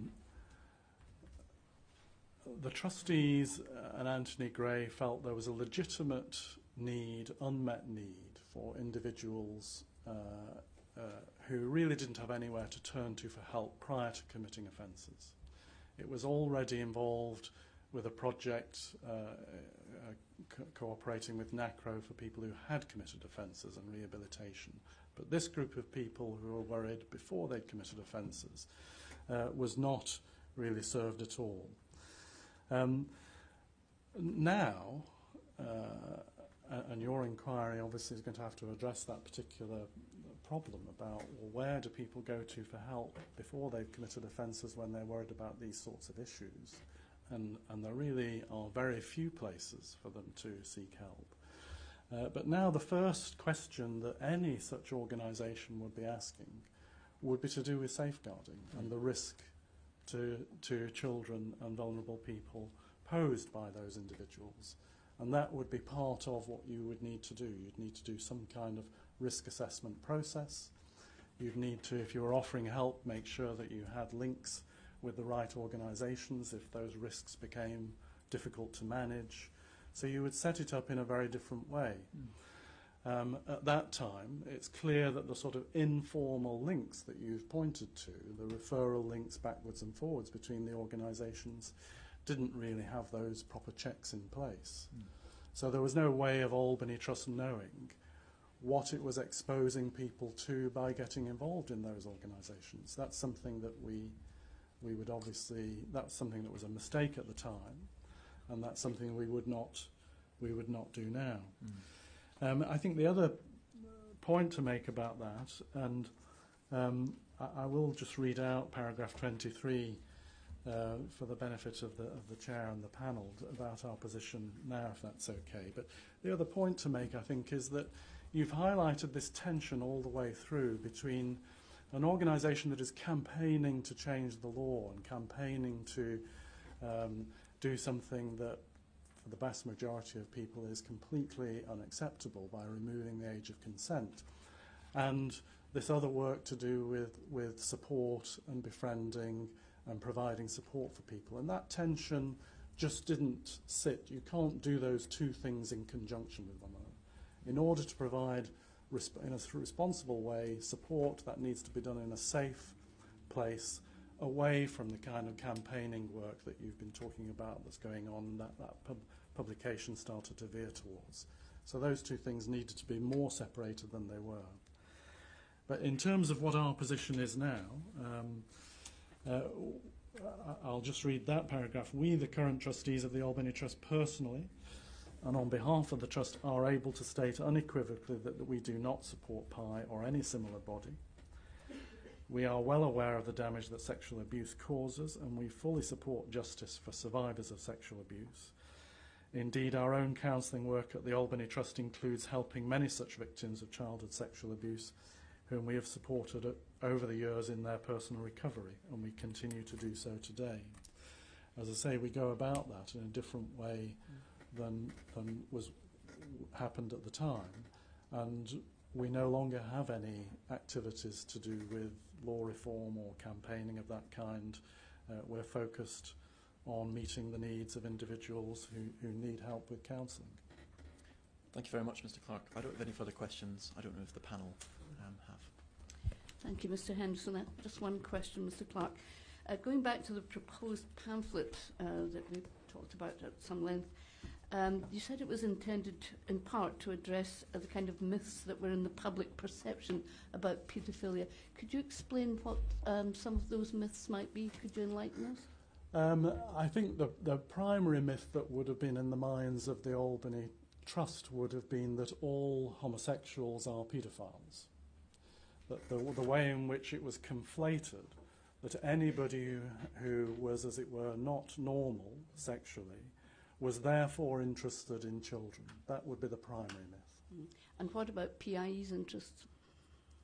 PIE's interest in terms of dispelling myths was to promote its own myth, which was that no harm comes to children from sexual activity with adults, which is something the Albany Trust... As I say, when you look at the Albany Trust's own publications, they're very clear on the harm that is caused and the legal position and the need for psychiatric help for this group of people. But PI was obviously attempting to put forward a point of view that Albany Trust would never have supported. And did they ever discuss with you the potential harm to children that was involved? PI? Yes, that children were victims. Of course, I'm talking second-hand knowledge at this stage. That's a good question. Maurice Yaff, who was one of the professionals involved, who was the head of psychology at Guy's, Faye Hutchinson, one or two of the other professionals that Anthony Gray tried to involve in the work, clearly were trying to put forward the view that relationships with children are harmful. And they state that in some of their correspondence with Anthony Gray. So they would have been, I assume, talking about that in the meetings and putting forward that point of view and trying to differentiate between what they thought of as the child within the person that needed help. This was, as they saw it, the sort of paedophile's problem. The child within the person is what needed help. The relationship with children was actually not a way of getting that help and was actually contrary to getting that help. Now, I hope that viewpoint was put across to those people attending that meetings. Whether it had any impact at all, I can't say. Just one final point you may not be able to answer, but was there any acknowledgement that you were discussing or they were discussing criminal activity? Yes, I think that the part of the publication was to set out the law as it was, so to be very clear about what the criminal activities were and where the current legal position was. So in some ways it was making very clear that these were offences, sexual offences, as the law existed. That was part of course, PI's saying that this should be removed, this should be changed. But nevertheless, this is the situation as it is. Thank you, Mr. Clark. We have no further questions. Thank you. Thank you.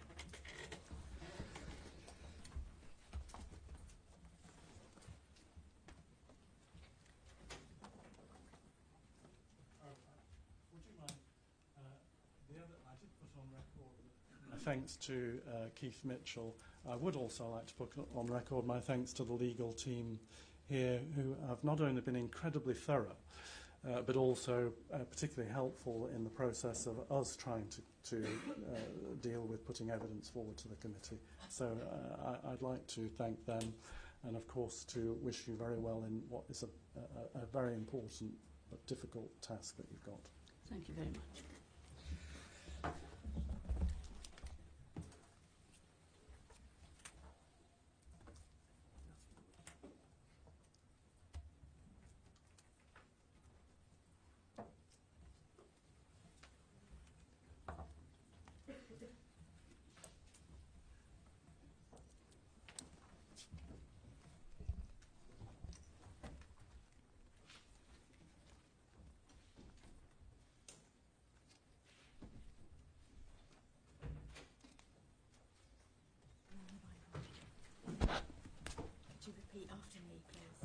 swear by Almighty God I swear by Almighty God that the evidence I shall give that the evidence I shall give shall be the truth, shall be the truth, the whole truth, and nothing but the truth. and nothing but the truth.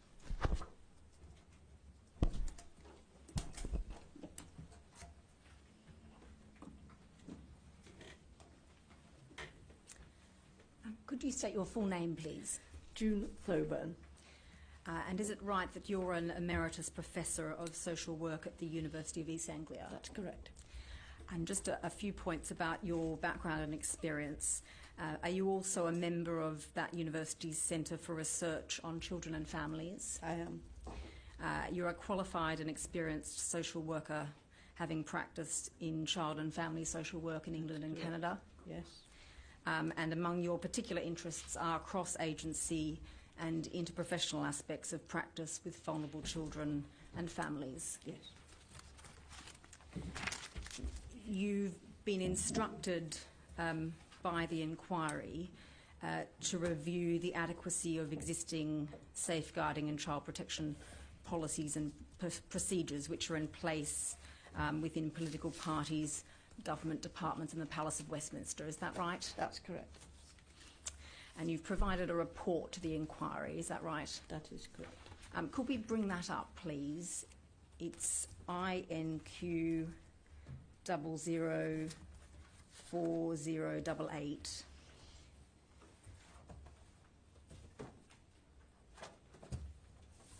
And Professor Thoburn, is this the report that you provided? It is. I think for your reference, you'll see it on the screen and any pages I take you to. It's also at tab 1 of your bundle and of the bundles that others have. Thank you. Chair, can I invite you to adduce this document in full, please? Professor Thoburn, this runs to some 64 pages, is that right? It is. I don't think we'll have time to go through all of it, but I'm going to sort of highlight some particular points and then come on to your recommendations. Before I do, can I just make a couple of very minor corrections? At page 25 of the report, and I don't think we need to bring up the page, but there's a reference to a witness statement from Mr. Glyn Williams of the Home Office, who's provided a witness statement on external functions. Is that right, Professor Thoburn? Yes. And I think you've given the wrong job title here. He is in fact Director General, Border Immigration and Citizenship System, Policy and Strategy Group. Yes. You happy I'd to like correct that? Change that? Yes, please.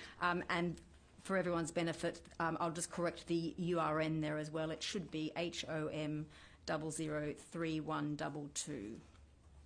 And at page 47 at paragraph 192, again, there's an incorrect URN reference for the Green Party safeguarding policy, which should be GNP 001005, rather than the URN that appears there. Are you happy to make that Yes, correction? I'm happy to make that correction.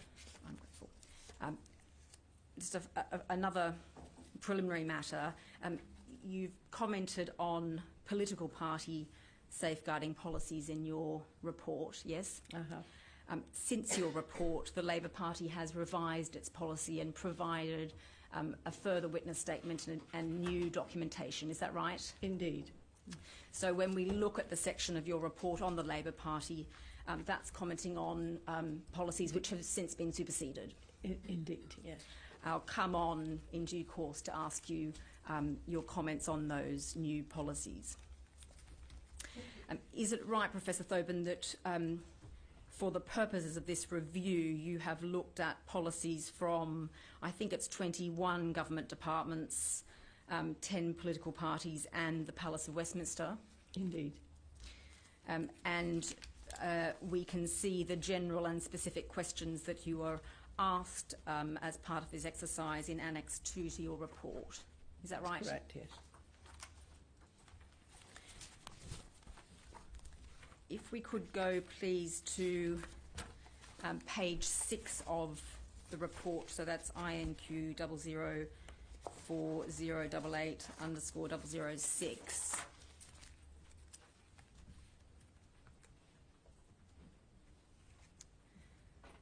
This is the section, Professor Thoburn, of your report where you describe the task that you've undertaken. And in paragraph 11, do you explain that you are looking at those employees and others whose duties don't necessarily bring them into contact with children on a regular basis, but they may have some contact, being Westminster departmental employees, is that Yes. right? And then some will come into contact with the generality of children. I think you use the phrase often as part of government agencies or arm's length bodies. Is that right? Correct, yes. But you're not in this report dealing with those employees who have much more specific child protection responsibilities or duties under Yes. children legislation. That is correct, yes. There is extensive legislation and guidance for those professionals, but that's Indeed, I something didn't separate. want to confuse the issue of the detailed guidance for those specific professionals. If we could turn to page 9 of your report, please.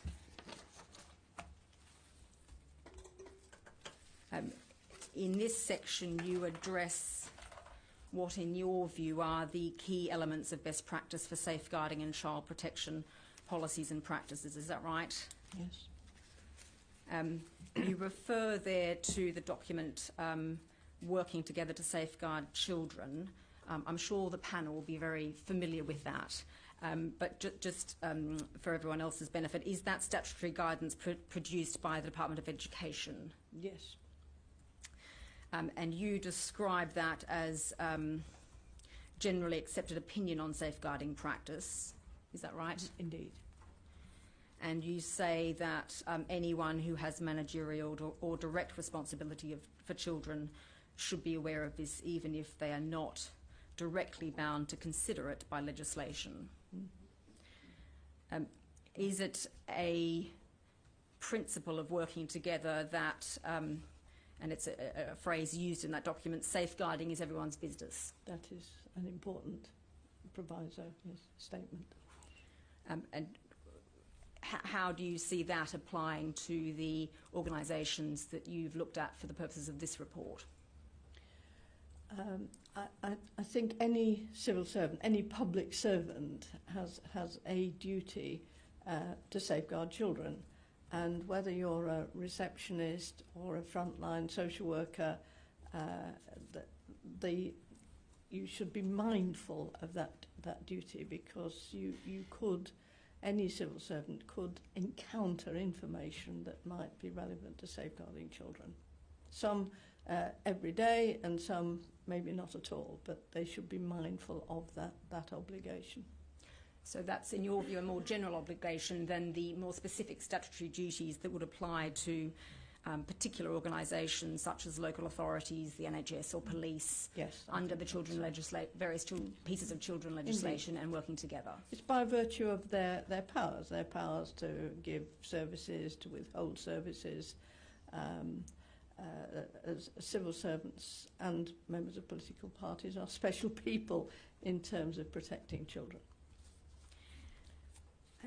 One other preliminary point in relation to working together, I think you explain that because of the time and the period of the policies which were provided to the inquiry, you've had in mind the 2015 version. Is Yes, that right? That's correct. It has been superseded by 2018. But very little change in fact. And your recommendations are informed by the 2018, which is the current version. Indeed, yes. At the bottom of that page, we see your paragraph 24, where you start to set out what you consider to be that best practice. And if we can just then go over the page to starting with paragraph A, thank you.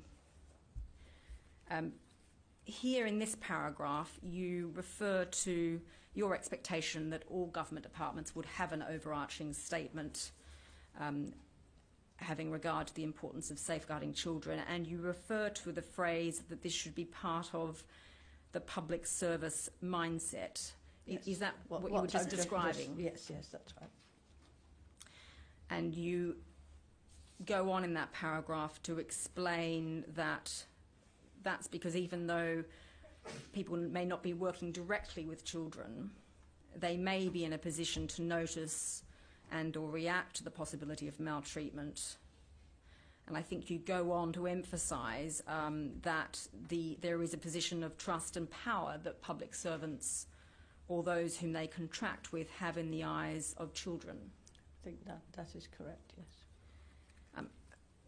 Would it be fair to say that that public service mindset and recognition of that position of trust and power is part of a cultural change that you consider should be forthcoming in relation to the approach to safeguarding and child protection? I'd like to think that it's always there, but it may be that there ought to be ways of it being brought to mind, if you like, at various points in people's careers. You say that all governments should have an overarching statement. Just please explain for us why it is that this should be emphasised in the form of an overarching statement, in your view. I make the distinction between a statement and a set of procedures and guidelines, and that every department should have a statement as a reminder that children are especially vulnerable. And maybe it wasn't thought necessary in the past. We have the Nolan principles about general conduct, but maybe now that we know so much that we do know about the vulnerability of children, particularly with our online safety, then I think that statement should be up front, so that when anybody starts a career as a civil servant or becomes a contractor for a public service, they should be reminded of their duties and the potential, their potential, however small, to safeguard children. So a statement, a clear statement saying this is your duty, I think would be very helpful to have there. It hasn't. Some departments have it now, some don't, but I think they should all have it. I think we'll come on to look at one or two examples where you thought that there was a strong statement to that effect in the material that you saw from government departments. Is that right? Yes, that's right, yes. And at paragraph B of that page, you refer to the detailed policies and procedures, which I think you've just explained Differences, yeah. is something different from the overarching statement of you as you see it. And I just want to cover a few of the points in this paragraph. You say that the nature of those policies and procedures will depend on the functions of the government department concerned. Indeed. Is that right? Yes. And is that because some will have more contact with children and be engaging more arm's length bodies and agencies that have contact with children than others? Indeed. And I think you say in the second sentence, starting at the end of the fifth line of that paragraph, that it's the role and access to children of the individual employee, and not whether they are a volunteer, elected member or an employee, that should determine the policies that apply to them. Is that right? That is correct, yes. So consistent with that, we could expect different types of policies and level of detail for different departments. Is that Yes. right? But you would like to see all departments have that overarching statement. Yes.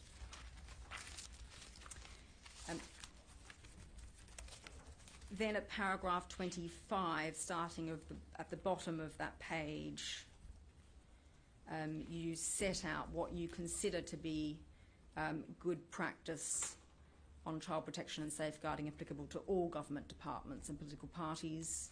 Is that right? Yes. And that covers a range of different types of policies, for example, employment policies, and then if we go over the page, I think it's a total of 9 subparagraphs here, you refer to induction and training policies, human resources policies, and a number of other types of policies. Is that right? Yes. And then, depending on the functions of a government department, you would expect some to have much more specific safeguarding policies and procedures. Indeed. Is that correct? And do we see that starting at the next page, paragraph 27 of your report? Yes. Well, I think you make 16 points there of what you would expect to see in a specific safeguarding or child protection policy. Is that right? That is correct, yeah. in the interest of time, I'm not going to go through all of them, but again, do we see at 27A your recommendation that it starts with an overarching statement? Yes. And just to pick out a couple of others, at 27H, you would want to see guidance on recognising signs and symptoms of child abuse. Yes.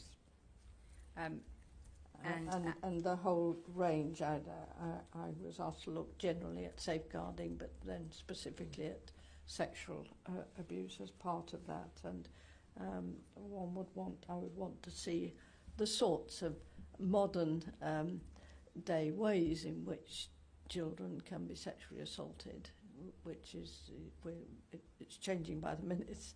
So these procedures need to be regularly updated. Is that what you're getting at when you refer there to exploitation and online abuse as well as indeed. Sexual abuse? And then also in that list at subparagraph L on the next page, you refer to specific procedures to be followed if a member of staff becomes aware that a child may be suffering or at risk of suffering harm. Is that right? Yes. Links. The next one links to other departmental guidance, for example, whistleblowing policies, and we'll come back to the relevance of that. And at subparagraph O there, how to contact local authority safeguarding services and police in cases of emergency, and examples of circumstances when these should be contacted. Can you just explain that a little bit more about how you would envisage that might come about if one's considering a departmental employee who may be a civil servant at Westminster? It's sort of simpler if we're talking about Department of Transport, for example, and cycle proficiency testing or driving tests. People like this, they will be based in a particular part of the country, and they should know what their local authority's safeguarding phone number and email is. I was not at all sure how that would apply to the Westminster departments. I'm presuming it would be Westminster Children's Services, but whoever it is, people should know wherever they're based who they should contact if they are concerned about abuse to a child, basically. So that is, as you foresee it, a departmental employee who may be physically located in Westminster, Indeed. being able to make contact with the relevant and appropriate local authority who would have specific child protection responsibilities under the children legislation and working together, and Yes. able to take safeguarding matters Particularly forward. in if it were urgent. I mean, I would expect everybody to have somebody to talk to first to check out exactly what they were hearing about. But occasionally there might be something very urgently needing to be done. So the managers in departments ought to make sure that they know who to contact in the urgency, basically. And the police, of course. They probably think about the police, but they may not think about their local children's services. And were links to those local children's services something that you saw in the departmental policies Indeed, that you looked at? In some and not others, yes. So again, would that be something that you would want to see I consistent would want across to see Whitehall? that consistently across Whitehall, yes. At paragraph 28 of the report, you say that whether or not a separate safeguarding children policy is considered necessary, the following policy documents and guidance should alert employees to the need to be vigilant with respect to children's special vulnerabilities, including vulnerability to sexual misconduct. And you list a range of types of policies there, such as recruitment and security and pre-employment checks, policies regarding official contact with children, including work experience, whistleblowing, complaints data protection and confidentiality, personal conduct policies, and data management and online security policies. So is it right that that's a list of policies that are much broader than the specific child protection and safeguarding policy? But most of the departments I looked at did, in fact, well, not so much hide away their safeguarding policies, but they were to be found, if they were to be found anywhere, in one of those policies. But there was potential for cases getting lost between them, so which is why I'm saying that for most departments you do need a very specific safeguarding policy, but crossing over, particularly to the whistleblowing policies. So you would want to see these policies alerting employees in the way that you describe, Yes. and then probably cross-referring to that specific child protection and safeguarding policy, which would have the greater Indeed. level of detail. To make sure that children don't fall through the gaps between policies. Is it discipline or is it conduct? Can I ask you a few more questions, please, about whistleblowing and the relevance of whistleblowing policies to this area? I mean, it might be thought not immediately apparent that if there's going to be a specific child protection and safeguarding policy, how the whistleblowing policy becomes relevant. But I just want to unpick that a bit. And before I ask you some questions about that, could we bring up, please, the Working Together 2015 document, which is at tab 3 of the bundles, and it's HOM 002602.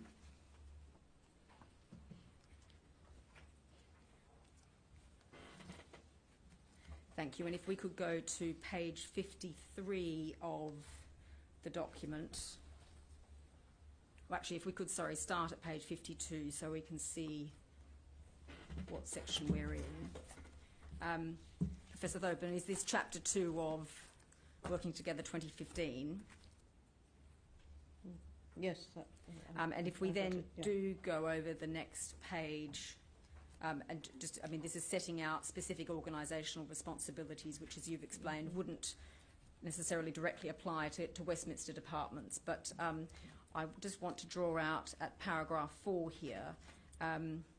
It says these organisations should have in place arrangements that reflect the importance of safeguarding and promoting the welfare of children, including, and if we look at the 4th bullet point there, clear whistleblowing procedures which reflect the principles in Sir Robert Francis's Freedom to Speak Up review and are suitably referenced in staff training and codes of conduct. And a culture that enables issues about safeguarding and promoting the welfare of children to be addressessed. Yes. Is that right? So does that mean that Working Together is itself recognising the relevance of whistleblowing procedures to child protection? Indeed. And if I could say that Yes. some departments actually say that whistleblowing isn't only about what your colleague does or might do badly in respect of their job, but as a whistleblower you might hear something which might be about what happened in their personal life, or and some departmental procedures are very specific that whatever you hear from wherever it might be, if it concerns you that your child may be significantly harmed, you may well use the whistleblowing policy, and if that's the wrong place to go to, somebody will tell you what the right place is.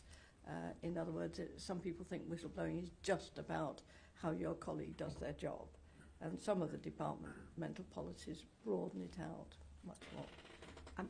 In that respect, could we please go back to your report then, which is INQ 004088, and go to page 19. Mm-hmm.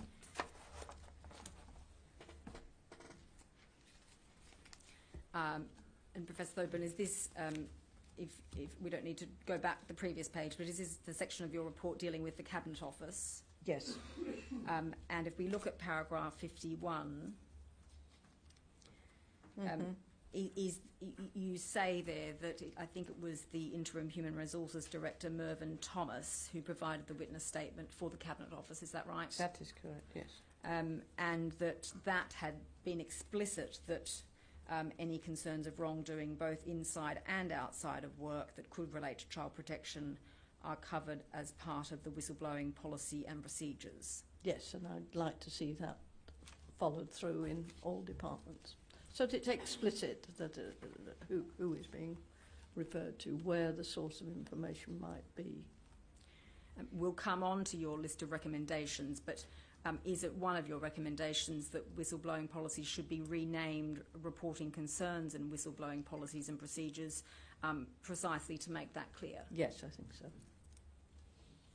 And that within that documentation there should be a discrete safeguarding children paragraph to flag that up as something for people to be alert to, even if they may not normally be in contact with children. Indeed. It's a belt and braces approach.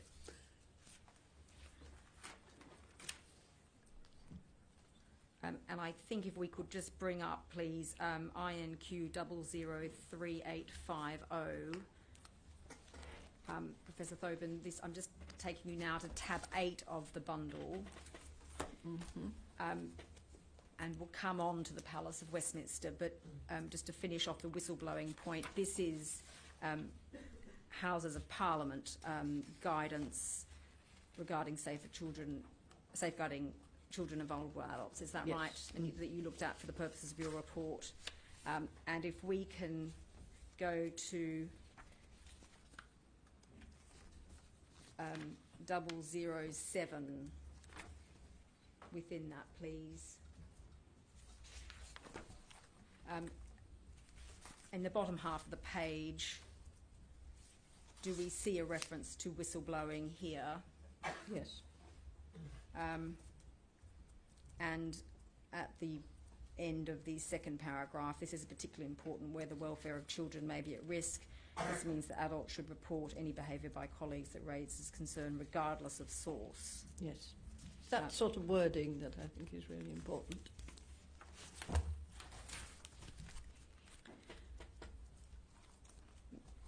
You deal in your report with how people should respond to disclosure of sexual abuse. And if we can go back to your report, please, INQ 004088 _014.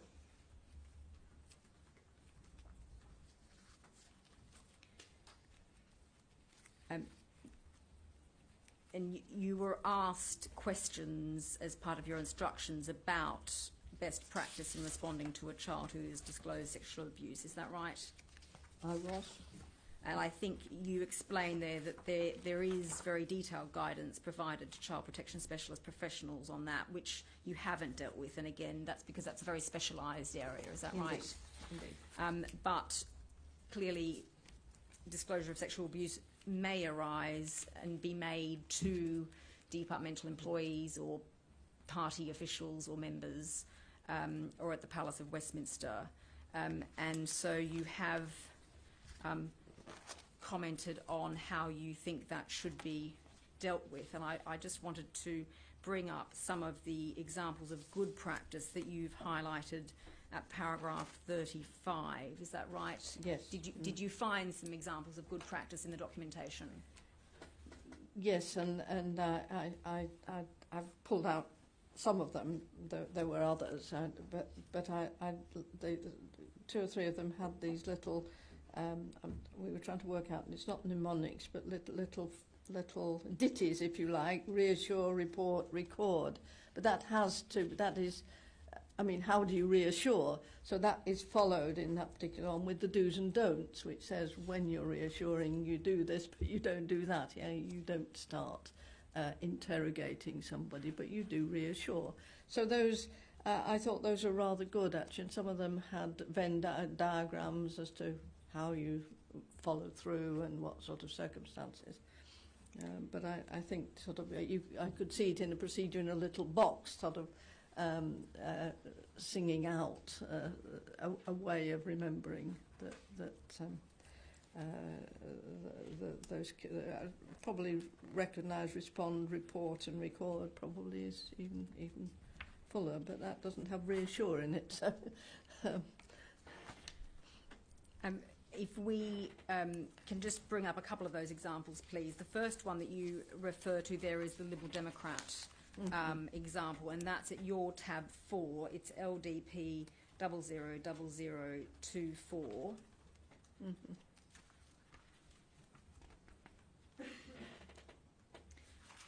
So that's their safeguarding under 18s and vulnerable adults policy. And if we just go to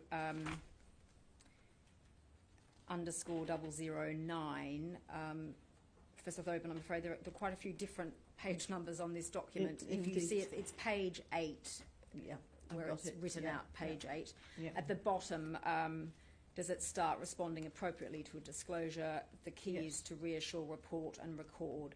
Yes. And do I understand that you're not entirely sure about the word reassure, but it may be a matter for debate as to which exact words are best to use in this way? If you're going to do shorthand, you always have to say what you actually mean, but it's I think it's a good way of having it in people's minds, that then they go and think, well, how do I reassure? So yeah, no, I was happy. I wouldn't want that on its own, but with the do's and don'ts. We can see that, can't we, if we go to the next page, please? So at the very top, there's a little bit more explanation about what is meant by reassure, report, record. Is that right at the top? Yes. And then that's followed by really quite a detailed list of do's and don'ts for the remainder of that page and over to the next page. Is that correct? Indeed, yes. You thought that those lists were clear and appropriate. Is that right?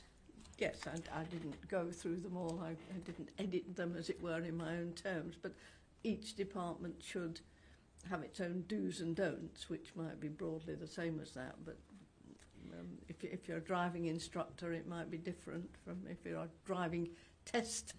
It might be different from if you're a work and pensions person talking about benefits. And do we see at the bottom of the bullet points there, so just above the heading acting on an allegation, this statement, it is important to remember that the person who first encounters a case of alleged abuse is not responsible for deciding whether the abuse has occurred. That is a task for the professional safeguarding agencies following referral. Yes.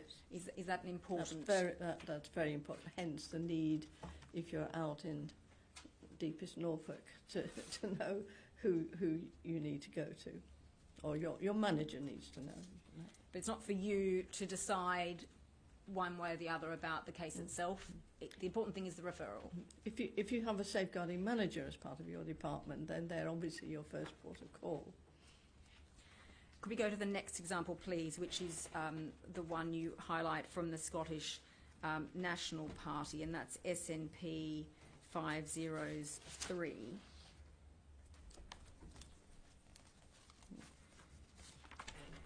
And I actually wanted to go, before we get to the text box reminders, well, I want to go to the second page of the document, please, and to the section acting in a position of trust. If we could highlight that, including that. Yes, thank you. Does this make the point about party members, officials being in that position of trust vis-à-vis children that you were mentioning before? Absolutely. And again, is it this kind of bold text box that you thought was helpful? Indeed, yes. If we go over, because it makes clear that you must report it immediately, do not wait to report, is that right? Absolutely. And can we go to the final page of that document, please, which is, I think, page 6. And again, here do we see another list of these reminders of, in this case, yes. recognise, respond, report, yes. record? Yes. And that's what you consider to be helpful? Indeed. as I say, I'm not specifically endorsing the actual wording, but just as an example of how any party or government department should reflect on what is the best way to do this. And just to go to one further example, which is actually from a government department, those two are from parties. It's from the Department for Business, Energy and Industrial Strategy, and it's HOM 002792. It's at tab 7 of your bundle, Professor Thoburn.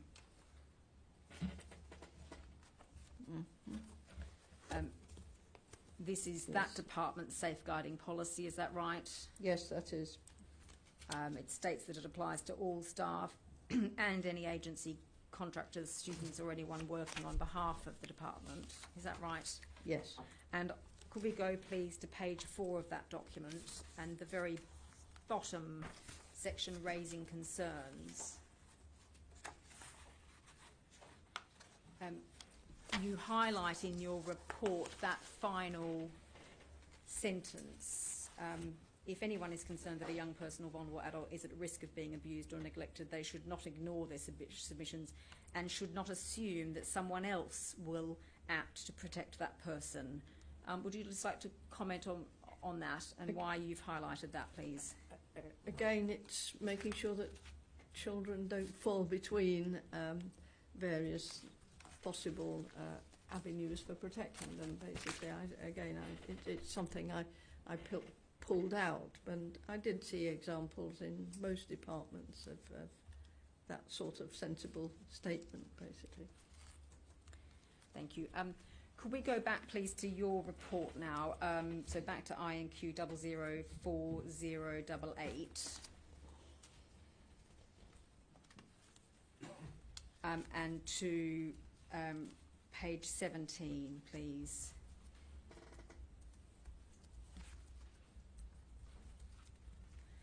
So is this the section of your report where you look at government departments? Yes, it is.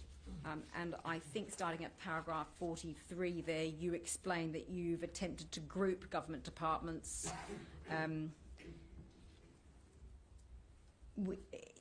in relation to that different level of contact and responsibility for children that you were explaining earlier. Is that right? Yes, I'm not suggesting it's the only way to group departments, but it made sense to me. I had a lot of material to go through, and grouping them in that way, because I didn't want to suggest that everybody did the same thing when they have very different responsibilities. So yes, so that's the way I chose to do it. And again, you set out the different types. Some will deal with the generality of children, and some will deal more specifically with children who might be vulnerable or at risk. And some might deal more with, for example, families overseas, such as the Ministry of Defence. Is that right? Yes. And some will, or maybe all might have contact with children or young people as work experience students, or visiting the department, or coming into contact with agencies. Is that right? Yes. Could you just please for us sort of summarise your overall conclusions in relation to as I said, I think it's 21 government departments' policies that you looked at?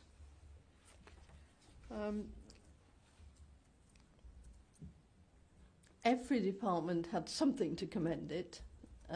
Some of them had really very detailed policies that I would have difficulty finding any lacuna in, and others had quite a way to go. I did note that several of them were working on their policies and procedures, and made a point of saying that. I was looking particularly at whether policies were updated and regularly reviewed, because I think every department should have a way of checking that they're up to date, and not all of them did. Some had good policies, but they were out of date. Some had good policies, but it wasn't clear how anybody would know about them. So that's why I did look at websites, for instance, in political parties, to check that that word about whatever the policy was out and about there, basically. So, but overall, I think I conclude that there is work to be done. And do you make any particular conclusions about who it is that should be doing that work or leading that work? I'm not one for wasting people's times, so I think if the Cabinet Office, or I plump for the Cabinet Office because they have overall responsibility for the civil service, could really produce a model safeguarding statement. I don't see any point in every single 21 departments writing their own safeguarding statement, or indeed model processes and procedures, what should be contained in processes and procedures, but then each individual department would need to look at those and see how they relate to their own situation. I got the sense that work is being undertaken, but more really does have to be done. And I think, is it right that it's the Attorney General's Office, the Department for Health and the MOD all referred to ongoing work being done on their safeguarding and child protection policies? Is that right? Yes. But I think you foresee that the most efficient thing would be for there to be a cross-departmental review rather than different departments doing it separately. That would make a great deal of sense.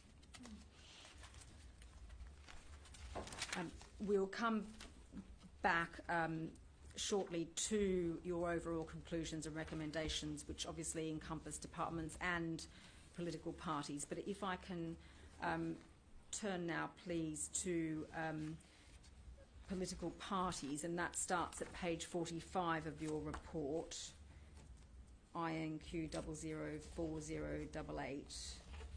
And you make a few points at paragraph 172 of your report about the differences, as you see it, between political parties as organisations and government departments. Can you just explain that a bit more, please? Well, they are essentially volunteers. They have small staff groups, some bigger than others, but they rely very heavily on party members who are essentially volunteers, and therefore the sorts of guidance and policies that you need with respect to volunteers have to be different from those with respect to employees. They have to cover the same ground, but maybe you need to be even more vigilant when people move in and out, and you can't hold over them the normal employee disciplinary procedures. Is it your view that every political party needs to have a safeguarding policy? Yes, a statement and a policy. Policy and procedures. And again, I think you say as part of your overall conclusions that there was considerable variation in what you saw across departments, Palace of Westminster and political parties. Was there that variation also in what you reviewed for political parties? Yes, some had very little indeed, others were. I might comment about the Labour Party because I was given they were in the process of writing their policies. Their policies were there before, but they were a bit all over the place, as it were. And the latest submission put it all together in a more helpful way. Okay. Yeah, right. So you've reviewed the witness statement of, I think it's Jenny Formby, That's and right, the policies yes, that she's provided. Which I got rather later than... Yes, and so what are your comments on those policies? They have sought the advice of, in this case, the NSPCC. There are several voluntary organisations that could be helpful, and particularly they've worked on training and DBS checks for different members, and also they have appointed, I think it's 16 safeguarding managers, as well as an overarching safeguarding manager. So that really did look a very much fuller way of approaching it than their original documentation was extensive, but not codified, if you like. Now they have codified it. I think particularly around training, I would expect all political parties to think very carefully about what training is needed by whom on safeguarding, and also DBS checks. You're aware, I think, that Nick Brown MP has given evidence to the inquiry, and he's the current Chief Whip of the Labour Party. And he was asked about, a comment in his witness statement about that if an allegation of criminal conduct against a Member of Parliament came to his attention, he would advise them to contact the relevant authorities, including, of course, the police. And he went on to explain that he would expect the person reporting the matter to report it themselves. And he also referred to looking at the strength of the evidence and how serious it was, and making an assessment of the credibility of the matter. I wanted to ask you, I think you've had a look at that evidence, yes, is that I right? did, yeah. And do you have any comments about whether that kind of approach is consistent with the safeguarding best practice that you've described in your report? I was surprised he didn't refer to the safeguarding manager, that he, as the Labour Party's policy makes it absolutely clear that it applies to every MP, every volunteer, every party member. And since he has somebody called a safeguarding manager and a safeguarding team, I would have expected him to say, well, I will get in touch with them to check out whether I'm doing the right thing. So would it be, in your view then, essential for that referral to that safeguarding officer to be made, rather than someone receiving the information making their own assessment of credibility of an allegation? I think it is always wise to consult people who themselves will have had specialist training. Is that something that you understand was required by the previous Labour Party policy already? I wouldn't say it was required. It was. In fact, I didn't read anything in the policy very specific to the Whip's office. I would expect that members of the Whip's office would come under MPs, and I'm not sure how.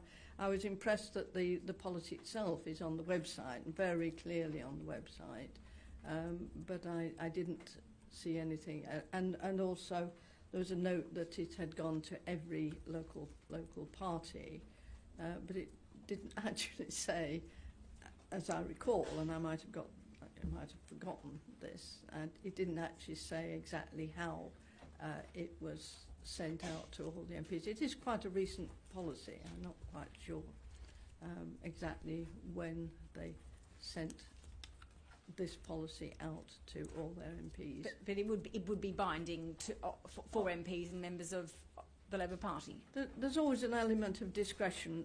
If something happens and you have to act quickly, then you do go to the police or what have you. But yes, I would think it would be binding on every member of the party. It is very clear that it refers to every member of the party. And can I ask you, please, also about how political parties should deal with or respond to individuals who are thought to have failed to respond appropriately to safeguarding concerns in the past. For a start, is that something that you would expect to be covered by a child protection or safeguarding policy, or is it that a matter for a disciplinary policy of a party or other procedures?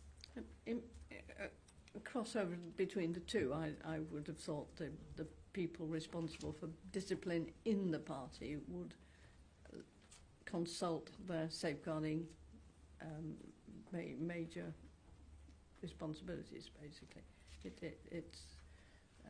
it's always good to check things out. So, how would you expect a political party to deal with someone who was thought to have not responded appropriately to safeguarding concerns? I would expect a senior member of the executive of that party to talk with that person, get the details and refer them to their parties. I have to say we've talked about the Labour Party, but actually its politics are rather better than several of the others. Basically, it's sort of some of them really have got a long way to go.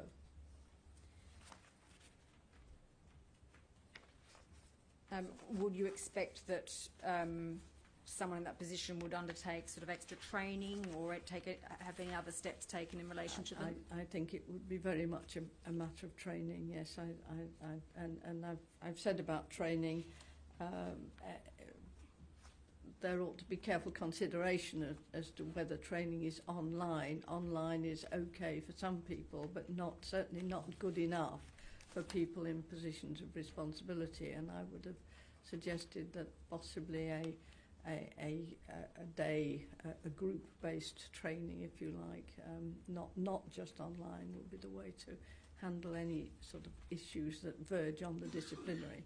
And I think that verged on the disciplinary. I didn't actually see anywhere reference to what a party should do in those circumstances, and in the light of what you have discovered, I think it would be good if their procedures did cover that particular eventuality. Chair, I'm mindful of the time. I don't have a lot left for participants. I think with your leave it might be wise when we have another witness who needs to start at 2 for me just to finish, if that's agreeable. I'm grateful. I'll be brief. Professor Thoburn, you address also specifically the Palace of Westminster in your report, and I think that's at page 42 of your report. And just to be clear, that's in effect, the sort of physical precinct of Westminster, including the Houses of Parliament. Is that right? It is. And I just wanted to, what were your overall views of the safeguarding policies and procedures you saw from the Palace of Westminster? I thought they were comprehensive. I particularly liked Para 169, their list of headings. I thought other departments might copy those, actually. Generally, I thought that again, they have consulted. I think it was maybe, yes, Bernardo's they've been in touch with to assist with that. They were good on training. They were clear about who needed what sort of training. And good on definitions.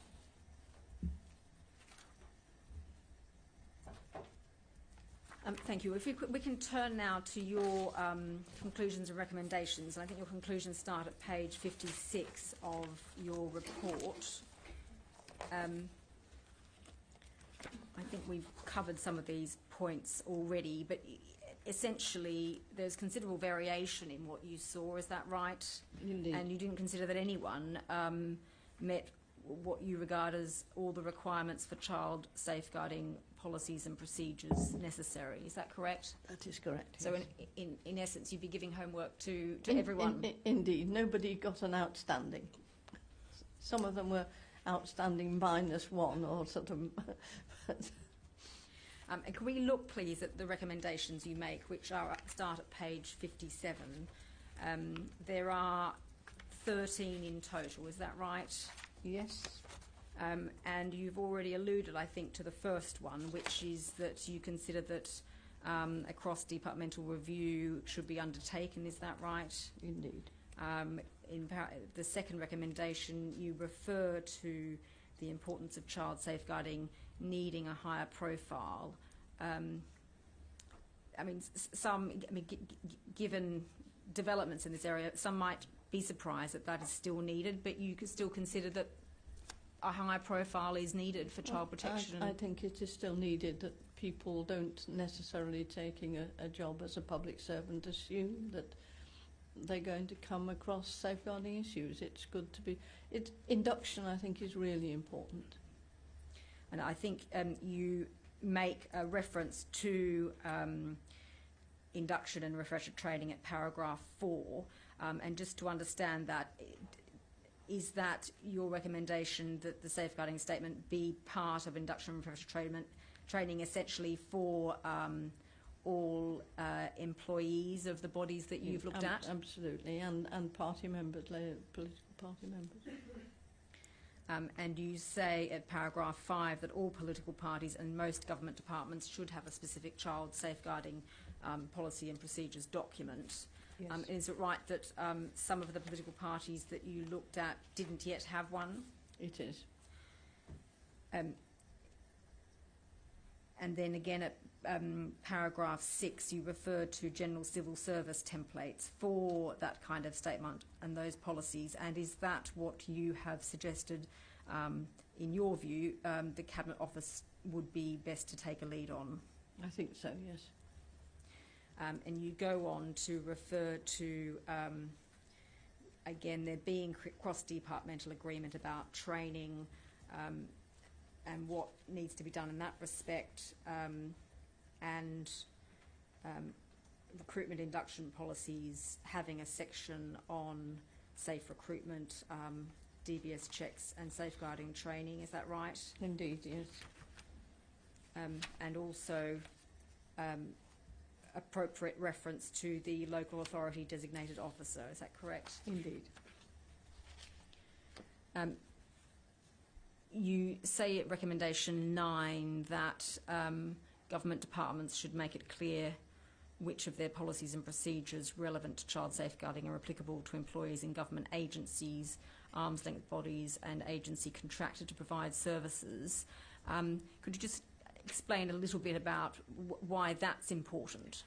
I think that's a very important point because so many of the government departments do have, some of them seem to have several ALBs. I was helpfully provided with a list of them, and they are actually carrying out some major roles with children, and therefore either they should be accountable to the departmental safeguarding procedures, or the department should make sure that they have their own safeguarding procedures, and that, again, that a child doesn't fall down between the two.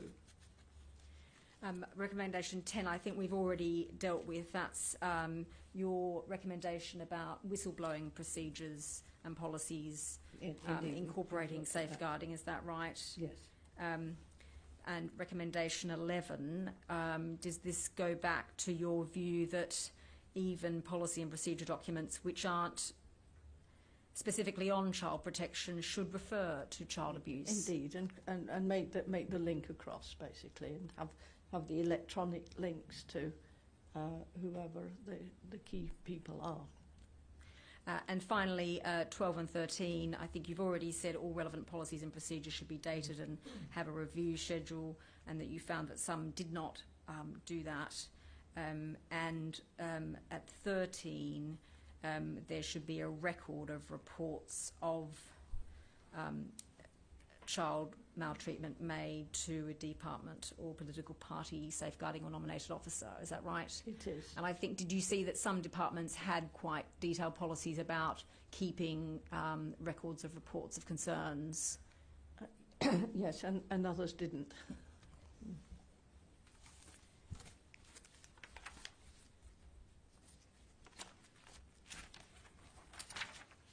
Professor Thoburn, those are all the questions I have for you. I'll see if the panel has any questions.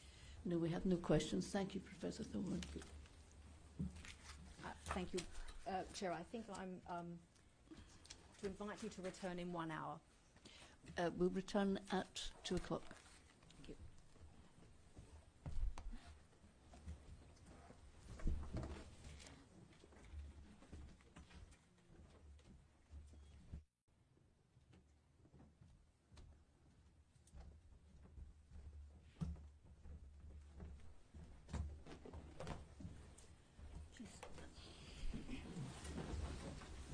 Mr. Conner. Chair, the final 2 witnesses for today are Mr Mahaffey and Commander Roper, who are giving evidence together. As you recall, Chair, they've both already given evidence in the first week of the hearings. They've both already been sworn, so there's no need to re-swear them. Mr Mahaffey, Commander Roper, I know that you are aware of the purpose of this second evidence session for you both. The plan had been for you to give evidence at the end of the first week of the hearings, but for practical reasons that wasn't possible, which is why we're doing it now. And the purpose of the exercise is for us to go back to some of the evidence that was heard during that first week, in part evidence that each of you gave on behalf of the IOPC and the Metropolitan Police respectively, and also some of the evidence from the officers who gave evidence. I'll be referring in due course to Mr Groves, Mr Fulston, Mr Sinclair and so on, and to revisit some of the themes that emerged from that evidence and to ask you both about them. As I've said, I will try and ask one or other of you a question and then give the other one an opportunity to say something, because for the sake of the stenographer we must try and avoid over-speaking each other. So the first theme that I want to ask you about is the general question of deference, and you'll appreciate why that is an important issue for this inquiry to examine. And during the course of that first week's evidence, the question of deference arose in two slightly different contexts, although I'll be asking you whether you think they may be linked. And that is, first of all, deference within the police force. So in other words, deference paid by more junior officers to more senior officers. And secondly, deference that the police force as a whole may have shown to those whom it was investigating. So the question is, one of the main questions for this inquiry is, what were the police as a whole deferring to prominent suspects of crimes? And clearly the inquiry is also interested to hear your evidence about what the position was then, and if it's different, what the position is now.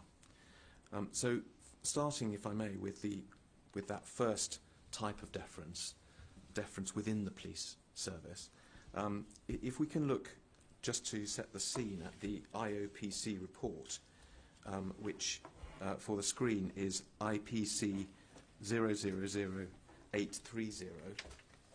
It's in Mr Mahaffy's bundle, I think behind tab 2, for those who have the papers, but we'll be calling all the documents up on the screen in any event. And if we can look at page 19, please.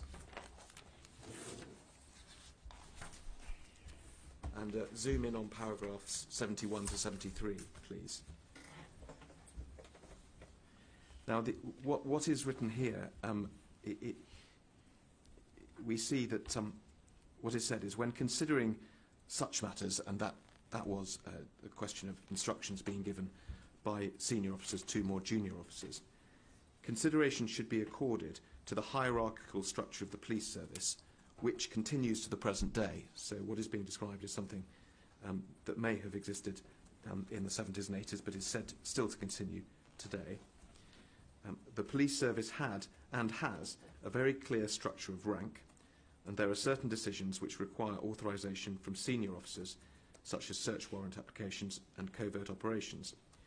Police officers, especially those at a more junior level, are limited as to the decisions they can make, and in the execution of their duties, they will often be following lawful orders provided by senior officers.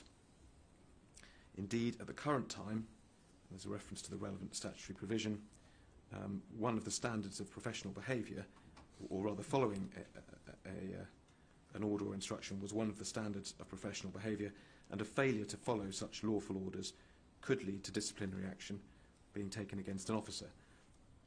However, the comment is made, this is limited to lawful orders, and police officers are also required to challenge and report improper conduct. And that it goes on. This hierarchical structure was, of course, in place during the period to which these allegations relate, although the relevant legislation and standards applied differed. It may be speculated that a culture of deference was, if anything, more prominent at that time, although this has not been evidenced for the purposes of this report. In any event, it is possible that senior officers exercised their authority in order to prevent effective investigation, and that such instructions were followed by police officers. It is also unlikely to be considered surprising if junior police officers did not question the decisions of senior police officers when allegedly told not to pursue a certain line of inquiry or indeed a whole investigation at the time in question. And then the final paragraph refers to a slightly different point about more junior officers possibly not being aware of decisions being made about transferring investigations from one part of the Met to another. Now, so this report has made those points, and Mr. Mahaffey, I took you to those paragraphs, and you, I think, agreed in your evidence, certainly, that more junior officers on occasions didn't think it was their place to challenge or question any decision made by a senior officer as a general statement back in the 1970s or 80s, but you added that you thought the position had changed considerably, but you did say that it was a theme within many of these investigations, and indeed other officers, for example Mr. Groves, Mr. Sinclair, gave evidence along the same lines. I think it was Mr. Sinclair who described that if he'd challenged a senior officer, he would have been back in uniform the next day, speaking as he was as a detective. So that's a summary, if you like, of some of the evidence that we heard during that week. I'll come back to you, Mr. Mahaffey, but Commander Roper, the starting question then is historically, do you think that's right, the suggestion in some of these pieces of evidence that the inquiry heard, that there was, if you like, a culture of knowing your place, a culture of deference within the Metropolitan Police Service back in the 1970s and 80s?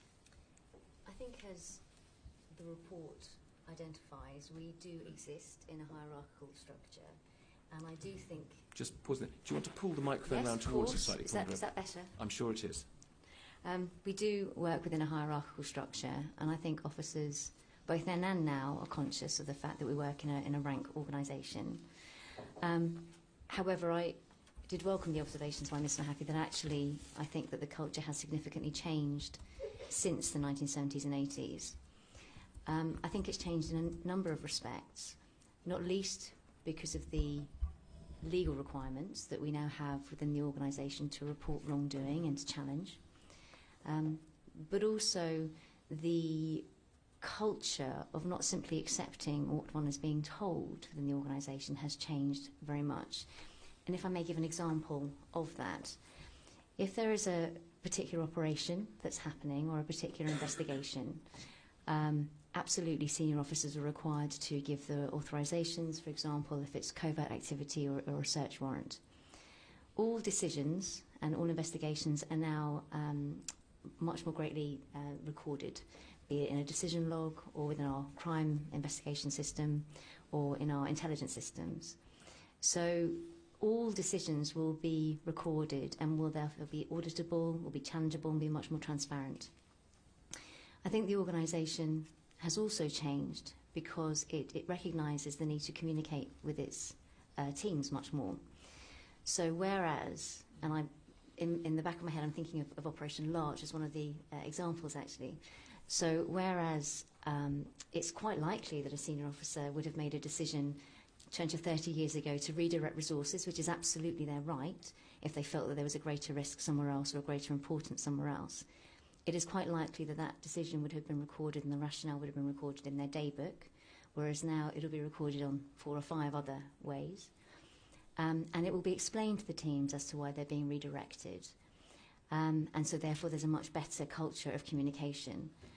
I think that the Metropolitan Police has worked very hard, and indeed is still working, to ask junior officers to challenge and to ask questions, and referring to the point of the lawful order to make sure actually what they're being asked to do is indeed lawful, and we are encouraged to do that much more. What that culture doesn't prevent against, though, and again referring to Operation Larch, is that communication may not go outside that particular team. So it's still possible for a rumour to start and a thought as to why something may have changed direction or stopped, because we wouldn't communicate with 40,000 people, we would communicate with our teams and ask them to explain. But I think very much the culture has changed, both for legal reasons and also just because we recognise that communication is so much more important. Commander Roper, then, thank you. And you talk of a much improved culture. Does it follow from that that you accept that the culture back at the time of a lot of the evidence that relates to a lot of the evidence that we've heard was what clearly was not as good, would you accept that it was damaging and that it led to, on occasions, mistakes being made? When you mean mistakes, can I just ask you to clarify what you mean by the mistakes? Sorry. Well, one example is the Operation Larch example, I think, that you've already given, whereby a reluctance to challenge or question on the part of junior officers may have led to people misunderstanding what was happening. To take that as an example, that's one of the things you had in mind, is it? Absolutely. I mean, I think, again, taking the reason why I mentioned Operation Larch was that was prompted by an individual not in any way involved in an operation, hearing a rumour and worrying about it and bringing it to the fore. So that's why I was particularly thinking of Operation Larch. But I do think the culture was probably more hierarchical, absolutely. I do think that the culture which encouraged challenge wasn't the same now. And I also think that the methods by which people can either overtly challenge or anonymously challenge any thoughts of wrongdoing or inappropriate behaviour. I described earlier in my evidence all the different ways that we can do that, and I think that also encourages people to challenge a decision. But also, because our recording methods are so much better, I think it steps away from a decision being captured in a daybook and no one ever else being informed of that decision. And what about a slightly different factual scenario, which is the type of scenario described in Mr. Glenn's evidence, Mr. Sinclair's evidence, for example, where back in the 1970s or 80s, junior officers felt that senior officers were making a wrong decision, for example, to bring to an end an investigation for the wrong reasons, but because of that internal culture of deference, didn't feel there's anything they could do about it. Do you accept that that type of problem existed in general terms in the past? Yes, so specifically on those examples, I think that there are areas of concern that we've already acknowledged. But absolutely, I think that lack of communication and that hierarchical structure could absolutely lead to that situation, yes. Mr. Mahaffey, I haven't asked you about this yet. Of course, I did ask you a few questions about this issue last time you gave evidence. Is there anything you want to add to that before we No, move? I don't think so. Well, let me move then. So that's the deference within the Metropolitan Police Service. I want to ask you now both about deference that may or may not have been shown by the police service to those who it was investigating. And we heard Lord Taverne give evidence about Operation Banway. On his evidence, possibly the most sort of stark example of an extremely senior police officer simply accepting to the Home Secretary that they weren't investigating or they weren't monitoring certain areas of Westminster because they didn't want to catch MPs breaking the law. That was one example, one which may or may not have involved child sexual abuse. But there was other evidence linked to Operation Jordana, for example, which certainly did cover that territory. And let's just look, if we can, please, at the Operation Jordana closing report. So that is, for the screen, it's IPC 000842. I think it's probably tab 10 in Mr. Mahaffey's file, for those who have it. And it's internal page 15, please. This was a record of, the account given by Mr. Hoodless, which you'll remember we heard some evidence about. So if we could please go to, it's the first top 4 paragraphs, I think. Yeah. You'll remember this, Mr. Mahaffey and Commander Roper, perhaps. We could perhaps just look at the italicised passage just under paragraph 71. There's no need to zoom in on it even more. But this was the account that Mr. Hoodless, who was, if you recall, the inspector on Operation Circus, and I think he was described as the man who was in day-to-day control of the operation. He gave the account of having agreed with his team that they would not go for high-profile people because we were worried that we might have been shut down, as it might not have been in the public interest if we were to come up with politicians' names or people at Buckingham Palace, so we didn't want to do it. And he added, a reason for that, we were aware that we had a number of suspects to target and wanted to focus on what we called the street rats. In other words, that was his point of concern. But for completeness, he added that in fact they never did come across any high-profile suspects in Operation Jordana.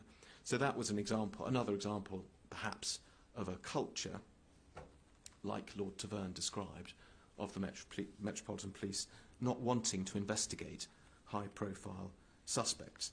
And Mr. Holmes, you may recall, gave evidence. He was asked whether... it was suggested to him that for a young police officer pursuing and establishing a criminal case against a senior politician would be a crowning moment of his career. And Mr. Holmes said, no, it's one thing to bring down Ronnie or Reggie Cray, but he described investigating a senior politician as being, in his words, career-stopping.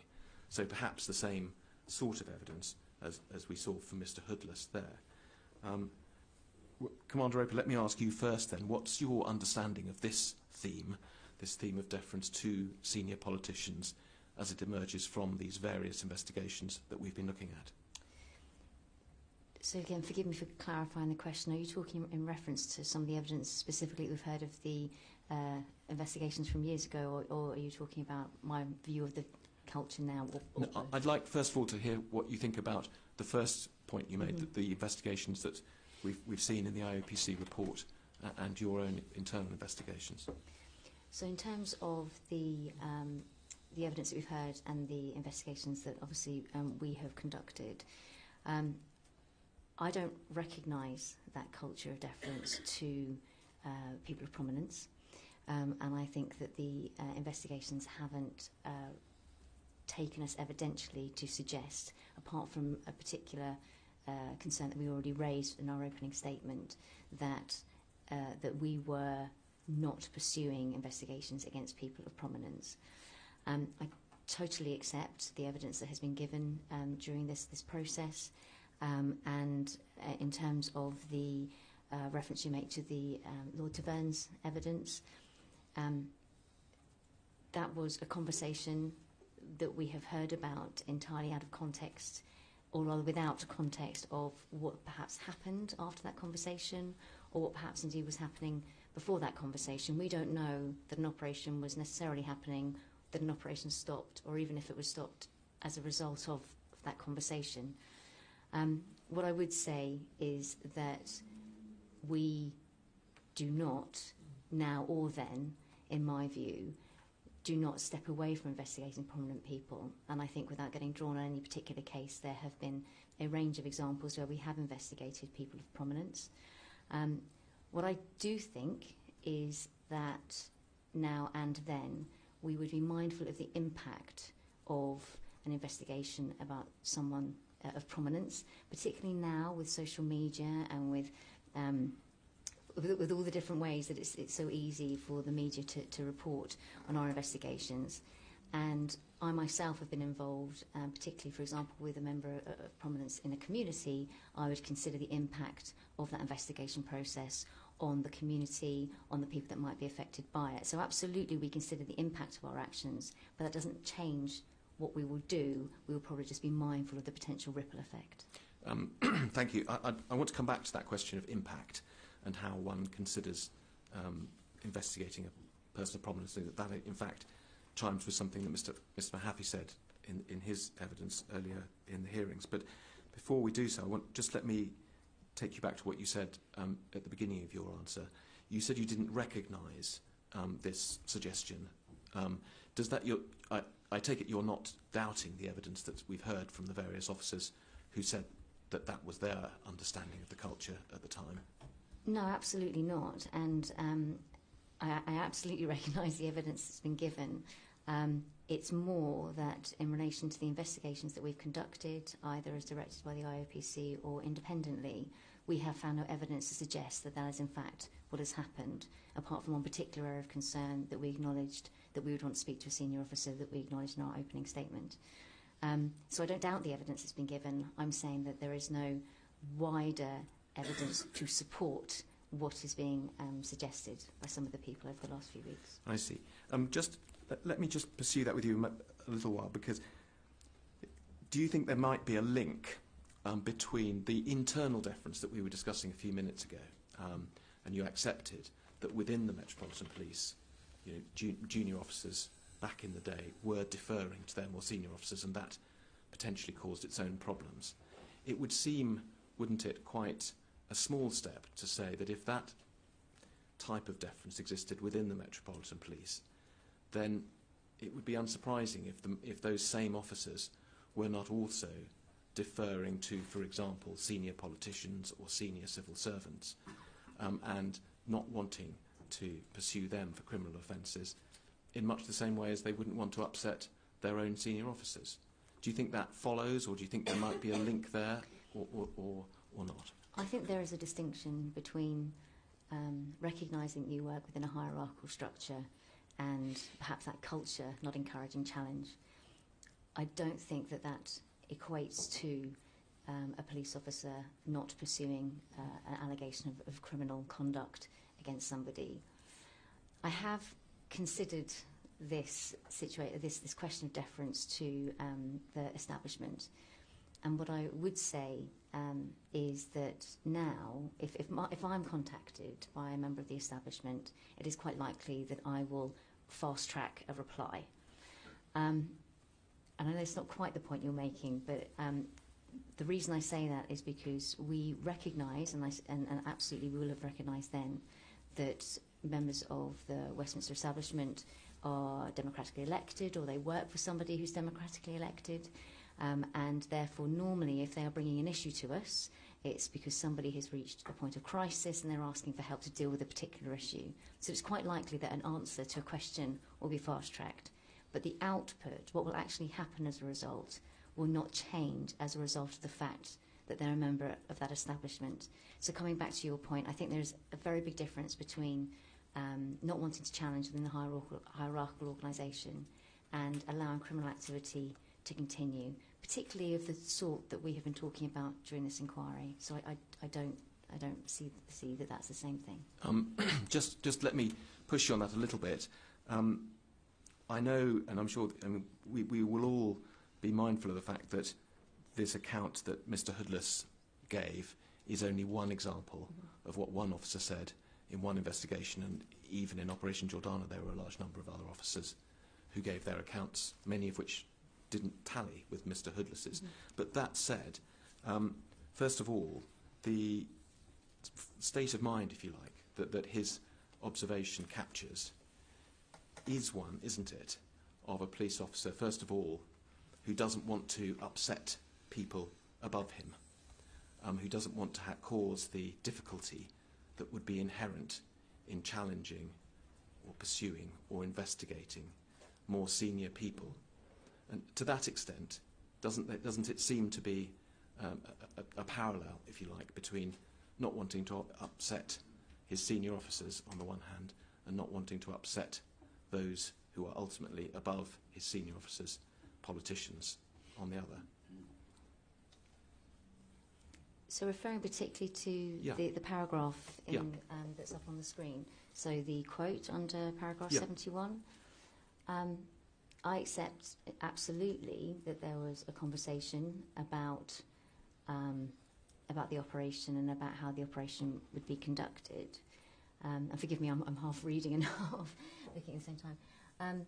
However, there was no, from what I understand from this operation, there was no evidence to suggest that there were going to be high-profile people happened upon as part of the investigation. Indeed, none were. So I also accept that the context of where this conversation was happening was a fairly social context. It was in a pub, in a team social. So what I'm unclear about is whether this was driven by anything other than conjecture and discussion in a social context, or whether this was driven by any particular piece of evidence that either they would come across somebody high profile or in fact a senior officer was directing them in that way. And once again, the type of criminality, sorry, forgive me. No, do go on, do finish. I was going to say, the type of criminality is about the abuse of children and of young people. So I still don't see that it's the same thing. I genuinely don't. And but I do totally accept why you're asking me that question. But I think there is a distinction. I mean, I'm only going to ask you a little more about this because, of course, we don't want to put too much weight on this one conversation, as you say. But your suggestion, as I understand it, is because this type of criminality is so important, so serious, then that would far outweigh any desire not to upset more senior people. I think that's in essence what you're saying. But that comes with caveats as well. And one of the things that Mr. Hoodless seems to have been suggesting is that it was precisely because they wanted to protect the people he described, the children he described as the street rats, and they wanted to do what they could for them, that they didn't want their investigation to be shut down, as they thought it would be if they challenged prominent people. And I appreciate, Commander Roper, that this was, as you say, just a record of a conversation in a pub, but might it not still capture the sort of frame of mind, the mood within the Metropolitan Police at the time? It's terribly difficult for me to answer that because it's one person's explanation of what happened, and as you quite rightly say, there are other people that have not agreed that this was a discussion or a thought process, and it certainly didn't form part, from what I remember, of the formal briefings process around this operation. So this may have been the thought of this particular individual or this particular group of people. I can't dispute that. But I still maintain that I don't recognise it as an approach of the Metropolitan Police generally, and certainly I have seen no evidence in the investigations that either we've conducted, the Metropolitan Police independently, or indeed on behalf of or working with the IOPC, working for the IOPC, that we haven't found any evidence to support that. All right, let me move on. Thank you. Mr. Mahaffey, let me come back to you. Commander Roper mentioned in the course of one of her earlier answers something that she would not describe as deference, but which is a consideration, I think was the way she put it, if you are investigating a prominent person, that you would want to take more care over it and make sure that, if you like, you had all your T's crossed and I's dotted before you proceed, and mindful of current issues. She referred to social media and so on. I'm sure we can all imagine the type of investigations that she was referring to. And you, Mr. Mahaffey, in your evidence in the first week, made some very similar points about, if you remember, it was Operation Beach, and the evidence that this was before Mr. Glenn himself had given evidence, but the evidence in the Operation Beach closing report about Mr. Glenn going to see Mr. Diver's superior officer and his reaction to this whole episode. I just wanted to come back to that idea about if the police are investigating more prominent suspects, that there are more, if you like, procedures to go through, more care to be taken than there would be in other cases. And you were very clear when you gave evidence, Mr. Mahaffey, that you didn't regard that as a species of deference. But can you not see that it might be thought that if there are more procedural hoops to jump through before one can, for example, get an arrest warrant against a prominent person than there would be against someone who is less prominent, if one has to escalate the matter to very senior officers before one can pursue one person as opposed to another, that can itself amount to a sort of drag on the process and can lead to perhaps a disinclination to pursue more senior people as opposed to unknown suspects? I think the difficulty, as is the case in many of the investigations that we've carried out with Operation Winterkey, is actually finding significant corroborative evidence to support the claims being made, first and foremost. And in my response, my earlier response, I think we were talking about Mr. Glenn's approach to a senior officer with an application to arrest an MP, and I think it was Cyril Smith, wasn't it? it was Cyril Smith. And I agree with Commander Roper's comments in as much as whilst you could look at it in two ways. You could say this person is being treated differently because he is an MP. And I think Commander Roper has touched on the fact that there's much wider issues for a senior police officer to consider.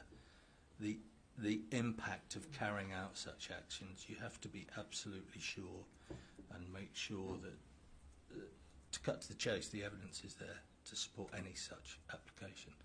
And I'm not saying any sort of person who isn't an MP would necessarily be treated hugely differently. There would still have to be an assessment of the evidence there before an officer was authorised to go and either apply for a search warrant or whatever.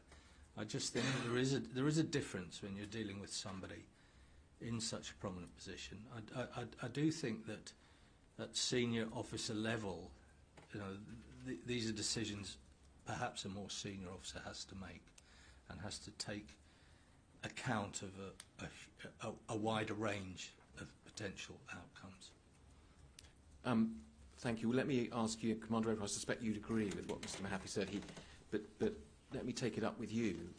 One can understand that process that Mr Mahaffy has described, but is there a risk, do you think, that now or in the past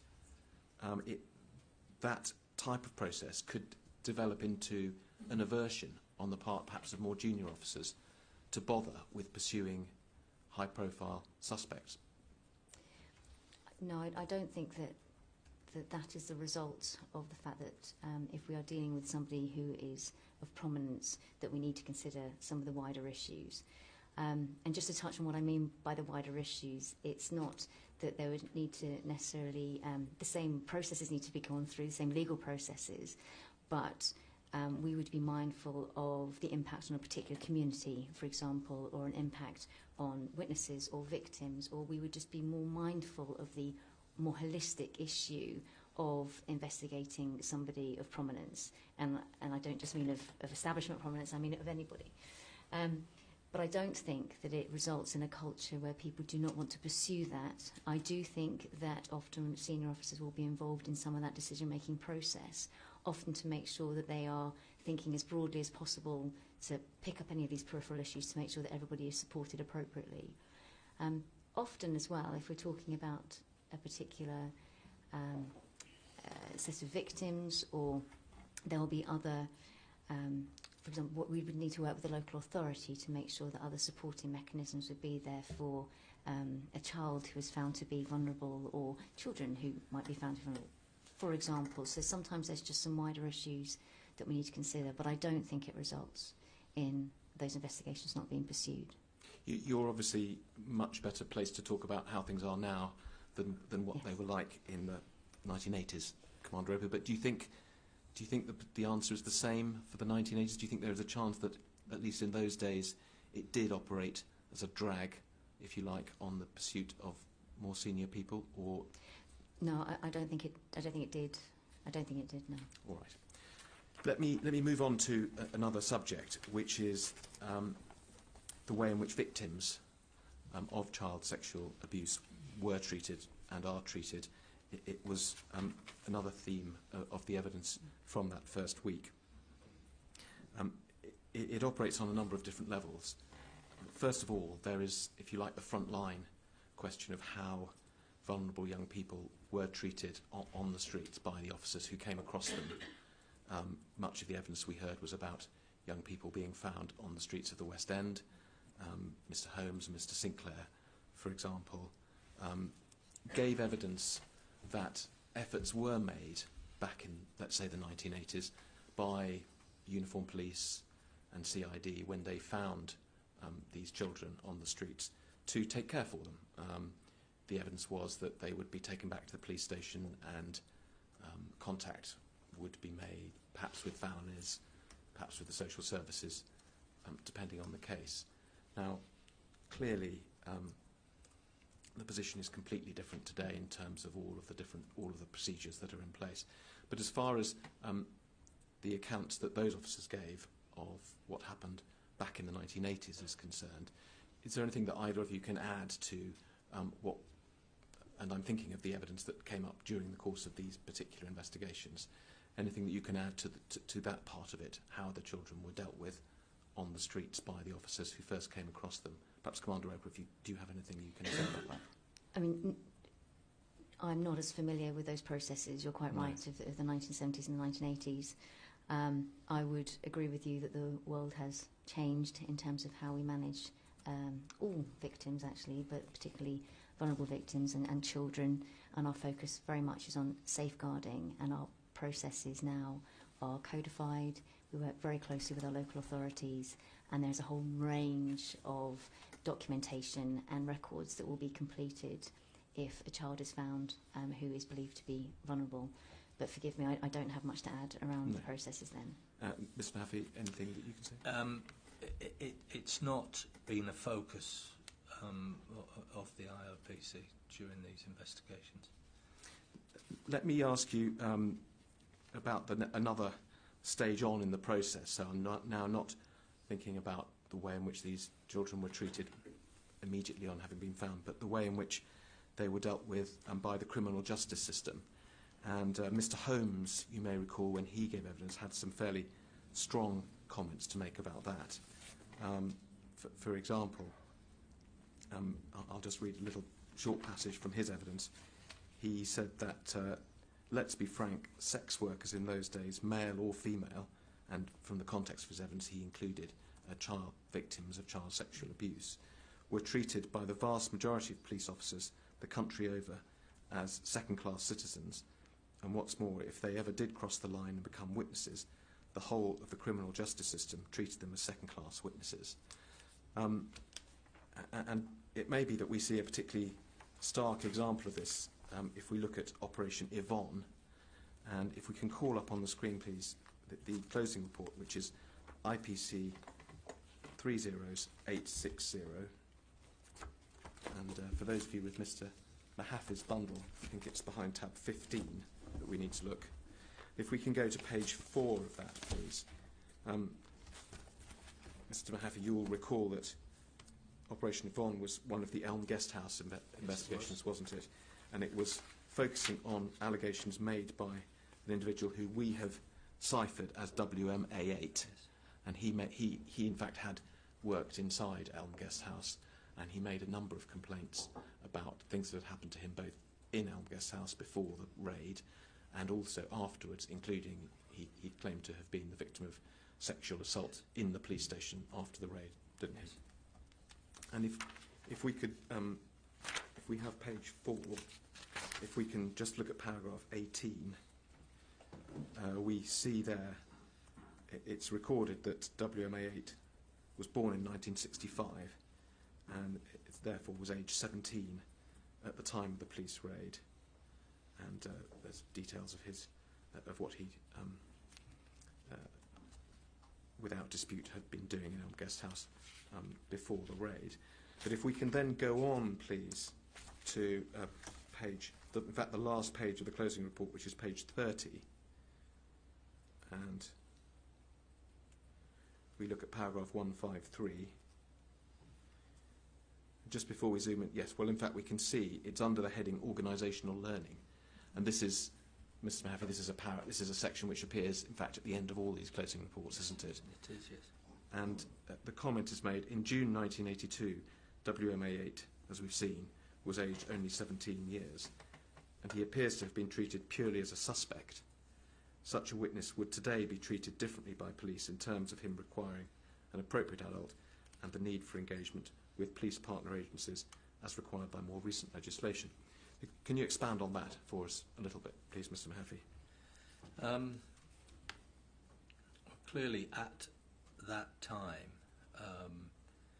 being only 17, homosexuality was still a criminal offence. And he has, it appears from the information available, to have been treated purely as a suspect, with little consideration perhaps being given to the fact he was a victim, and perhaps little consideration being given to safeguarding as we know it now. And I think that's the problem. And again, throughout a number of these investigations, it's actually finding the evidence to support the actions of police or not on the day has been a perennial difficulty, due primarily to the passage of time. But I accept that today, if such an investigation had resulted in this outcome, a person like that would be treated very, very differently. And is it fair to see in the facts of what happened to WM88 back in 1982 a sort of an echo of what Mr. Holmes was talking about people in his situation, WM88's situation, back in those days, being treated as second-class citizens by the criminal justice system? I can see how you would think that. Yeah. Commander Roper, do you have anything to add on that subject? I think that policing has learned significantly over the last 30 or 40 years that actually if somebody is a victim of crime or a witness, they need to be supported. If they are a victim, they will need a range of different support mechanisms, not just procedural support mechanisms. And there is a wealth of training now in terms of how we work with children and with young people, with people with specific needs, with our focus always being on safeguarding and vulnerability. And there are different levels of training depending on what type of criminality you may be investigating. And we have absolutely recognised that historically we haven't supported victims as we should have done. We were held to a victim code of conduct, which was introduced in 1974, I think. And since then it has continuously improved and we've continuously reflected. And even now we work with the Victims Commissioner to see how we can improve on how we support victims and how we recognise supporting them. And particularly for somebody of this age, we would again work with our local authorities in our multi-agency safeguarding hubs to provide them with different types of support to make sure that they didn't feel that they were just being used in a process. So I can accept how that would have been the perception in 1982, but it is significantly different now. But we aren't complacent in this and we are continually trying to learn. Certainly within the Metropolitan Police Service, we have recognised the need to look at safeguarding and vulnerability, and we have a dedicated senior officer, head of profession, for safeguarding. And one of the things that they do is they look at how we work with our victims and how we look after our young people who find themselves involved in criminality, be it a suspect or a victim or a witness, and how we can best support them through the process. Thank you. Let's just look at one other of these investigations which also raises questions as to how victims were treated. And that's Operation Spruce.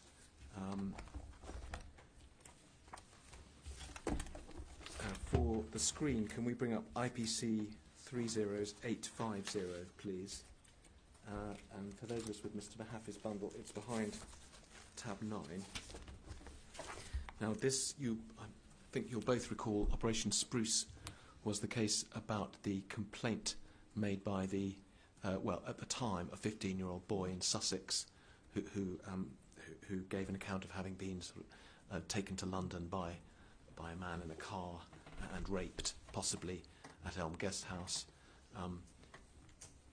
And he and his parents described how the case he'd been visited both by local police and by the Metropolitan Police, and then he'd been told a short time after that the matter had been resolved and that someone had been convicted. And many years later, he thought he recognised a picture of Peter Morrison as having been the man who had attacked him, and that was what generated Operation Spruce. And it established that, in fact, it hadn't been Peter Morrison who had who had been his attacker. It was someone else. So that's a sort of sketch of the facts of Operation Spruce. But if we could go to page 7, please, internal page 7. And if we can just zoom in on the top 2 bullet points, please. This is the account given by, in fact, the father of the complainant about what had happened at the time that they initially made their report to the police.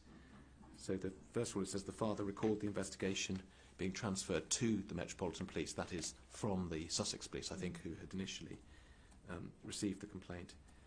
The following week, 2 officers from the Metropolitan Police interviewed WMA10, that's the 15-year-old boy, at their home address. Neither parent was present when he was spoken to.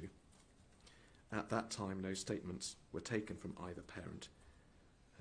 Then going on, the father recalls that sometime later, 2 different officers from the Metropolitan Police visiting his home address, who informed him that they'd identified the man responsible for the boy's assault, and the suspect had been convicted at a Chelsea court and had been sentenced to 2 years imprisonment. The officers returned the boy's clothing, which he didn't think were in evidence bags. They were just handed back.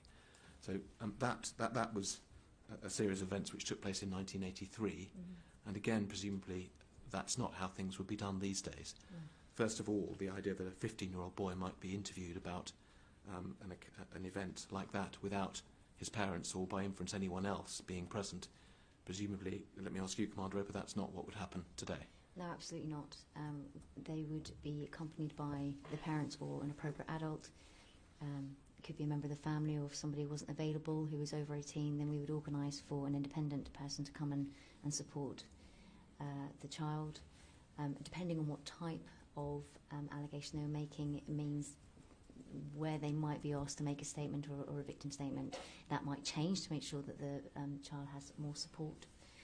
And I think quite key here as well is the fact that there were different officers involved in the investigation. He was spoken to by 2 officers, and then he was spoken to by 2 different officers. And the Metropolitan Police has worked extremely hard to reduce that kind of experience for any victim, actually, but particularly we're talking about children and young people here. Part of the recent reorganisation of the way that we deliver frontline policing within the Metropolitan Police Service has brought out this type of investigation, child abuse investigations or sexual crimes investigations, out to the front line. So a victim would have the right officer with the right skill set visiting them immediately to stop different officers then visiting that victim and dealing with that victim. Because we recognise that we need to support our victims much, much more. So absolutely, this is not what would happen now. And just following up the story and looking at the second paragraph here, one of the things that emerges from it is that the family were told that the suspect had been convicted and sentenced to 2 years imprisonment. We know from the way in which this matter was investigated that that was actually not true, and that he'd been sentenced to probation rather than imprisonment. But leaving that to one side, what also emerges is that the family don't appear to have had any contact with anyone, the police or anyone else, from the time that the boy's statement was taken to the police arriving and saying, oh, by the way, he's been convicted, it's all over. Would that be the way in which matters would be handled today? Forgive me, is that directed to me? Sorry. Yes, sorry. Yeah. No, it's entirely different now. I mentioned the victims' codes of conduct that we are required to work towards, and both victims and witnesses, there are timeframes to be kept updated as to the progression of an investigation. We will have specialist officers working with victims, witnesses, families to make sure they are kept involved in the way an investigation is progressing, and certainly they'll be supported through the entire process, and particularly at the conclusion of the process. This gives the impression that, as you quite rightly say, they were simply updated at the end and that was it, and that is absolutely, we're required to give updates, we're required to involve victims and witnesses and families in the process. Yeah. So just, if we could just move forward within this closing report to page 11, please. if you just look at if we can just zoom in on paragraph 20, please, the bottom of the page. We just see there that there's a record that in October 2016, officers met with WMA10, that's the 15-year-old boy, as was now, clearly middle-aged, and his wife, and to talk about the case, the investigation. And I assume these would have been, this is, of course, as one of the IOPC managed investigations, so these would have been Winter Key officers, I assume. I just wanted to look at that paragraph to fix the date. Because then if we could go over to the next page, please, and if we can zoom in on the last 2 bullet points, please. What we see, don't we, that there's a series of questions and answers. And one of the questions that WMA10 asked was this point that we've just been discussing: how come my mum and dad didn't get asked to go to court? And the answer that was given, this is an answer that was given in 2016, was as Harrison had pleaded guilty, there would have been no reason for WMA10 or his parents to attend court. Now, first of all, let me ask, perhaps Mr. Mahaffey, was that a correct description of is that, as it were, an answer that was correct given the approach that would have been adopted in 1982? And do you think it's a correct answer given the approach that would be adopted now? Firstly, putting it in the context of today, is probably, it doesn't fully address the question that's being asked. No. The question is, how come my mum and dad did not get asked to go to court? You could understand why they weren't asked to go to court, because Harrison had pleaded guilty.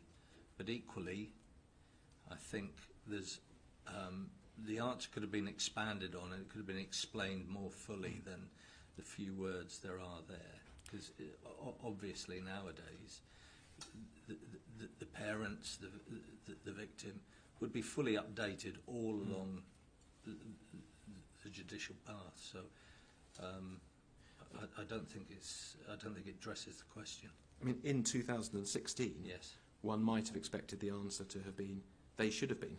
Yes. Whereas it looks as though the answer was, well, nothing. That's not one of the things that went wrong in this case. But I think if you take it in its absolute rawest context, the question is, why didn't they get asked to go to court? They wouldn't have been asked to go to court, but they should have been updated more fully. So perhaps what the picture is, as of, in fact I said 1982, I meant 1983, as of the way things were done in 1983, they wouldn't have been asked to go, but clearly, judged by current practices, they ought to have been, and if the same thing happened today, they would be. Is that a fair way of putting it? Yes. Commander Roper, I don't know if you've got anything to add, because I'm going to move on in a moment. I haven't, no, thank you. Let me move on to a different subject, which is the question of the allegations that Mr. Sinclair and Mr. Holmes made. And you'll recall that they made their allegations initially to the press, but then they made their allegations to Wiltshire Police. And if we could just to remind us all, could we call up on screen, please? And this is not a document which is in your bundle, or I'm afraid, Chair and Panel, that you have it in your bundles at the moment. But it's WTP 4013. And you may recall Superintendent Kirby from Wiltshire Police giving evidence about the way in which the Wiltshire Police had responded to these allegations, which, if you remember, were made just towards the very end of their own Operation Conifer. And he gave evidence that they investigated those matters up to a point. I think he said, in part, to try and understand whether they actually were relevant to their own investigation or not. But once they'd established that they weren't, they prepared this document, and if we could perhaps just look at the top half of it, we can see it was dated February 2018. We see its title is a briefing paper re Sinclair, Holmes, Twiss. Sinclair and Holmes being the officers, Twiss being one of the suspects. Later on in the document, I won't go to it, but Mr. Kirby explained that this document had been sent to the Metropolitan Police. I think it was Inspector Setter was the individual who was named actually in the body of the report, and he was, I think, is a Winterkey officer, is he not?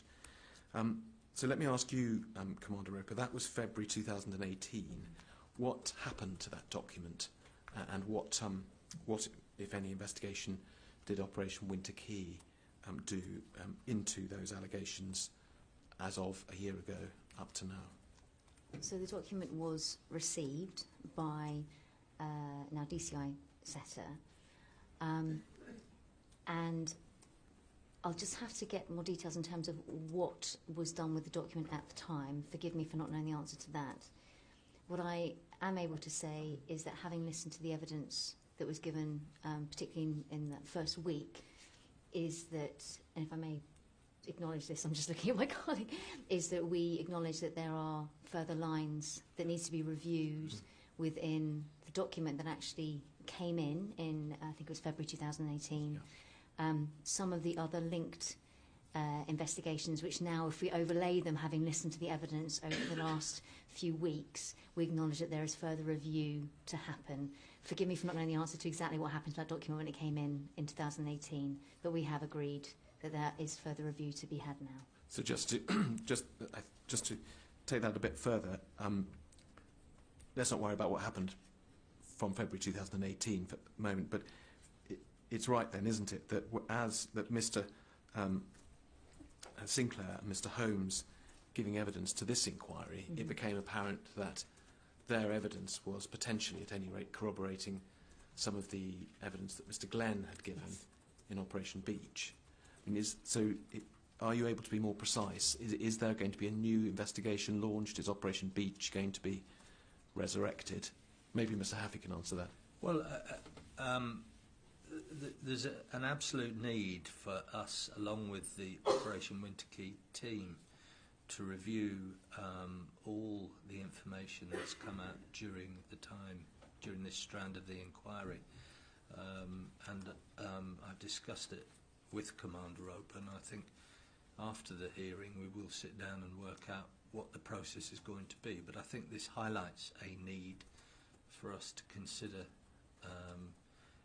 in detail all the issues that have arisen over the last few weeks, decide whether there are new lines of inquiry we need to pursue in relation to any of the investigations, and as you've said, whether there's actually a need to reopen Operation Beach and look further at the information that has come in from Wiltshire and what the outcome of it is. So I think that's our position. Thank you. Thank you. I'm going to then move on to one other subject, and that is the question of police resources. Can we call up, I'm afraid this is another document which I don't think is in the Chairman Panel's bundles, but can we call up, please, HRP 501?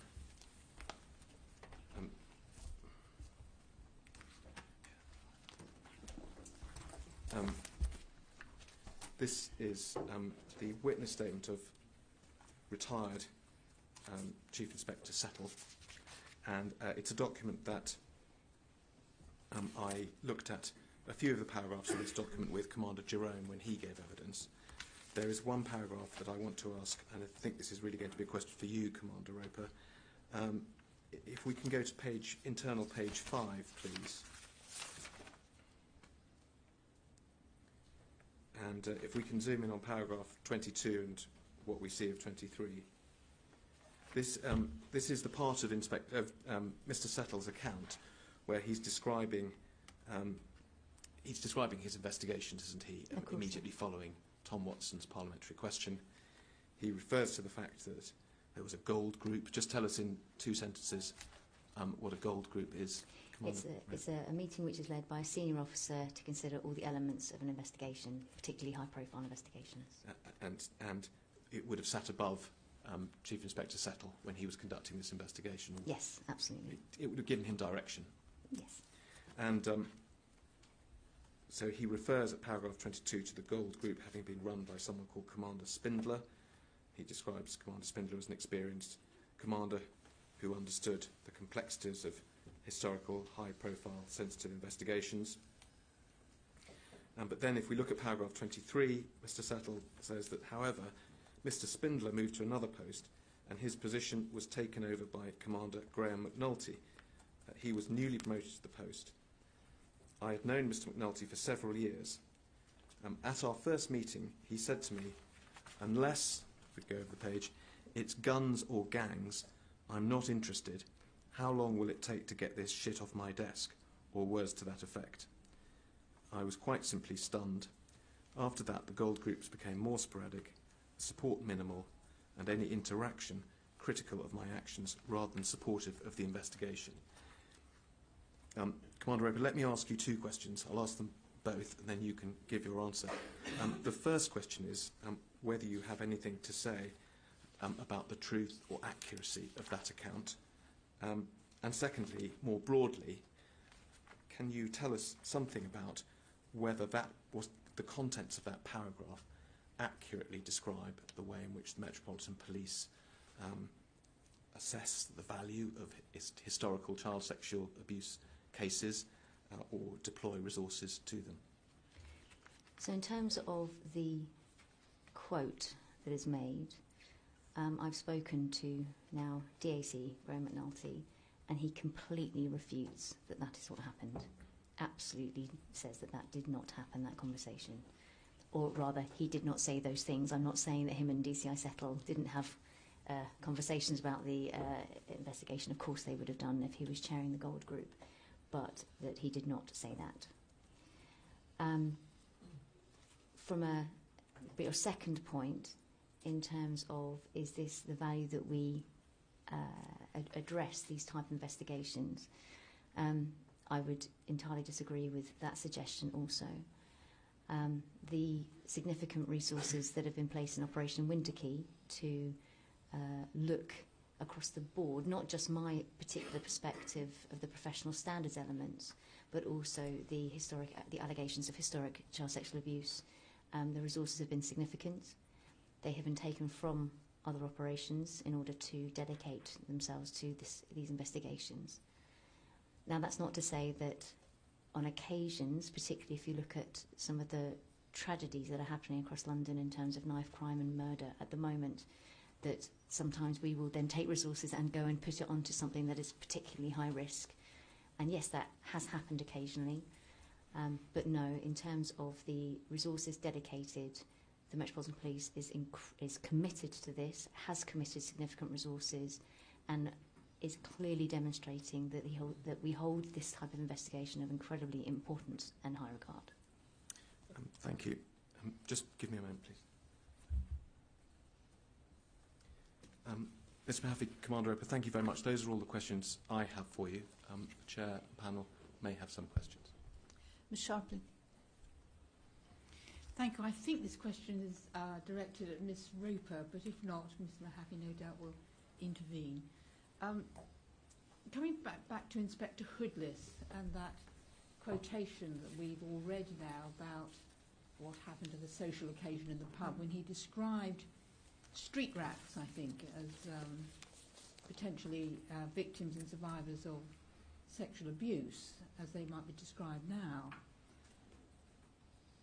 Just turning to the issue of deference, if that was the attitude towards somebody who might now be regarded as a victim, did it in effect stop any investigation into people of prominence because the evidence could not be relied on in a criminal justice context? So whether it's deference or not, it would have been avoided because of the way that the police referred to victims of crime. Shall I answer? Ms Roper, if you yes, can. Of course. So I think the term street rats is awful and absolutely is a terrible way to describe somebody who is a potential victim of this type of criminality, of child sexual abuse. But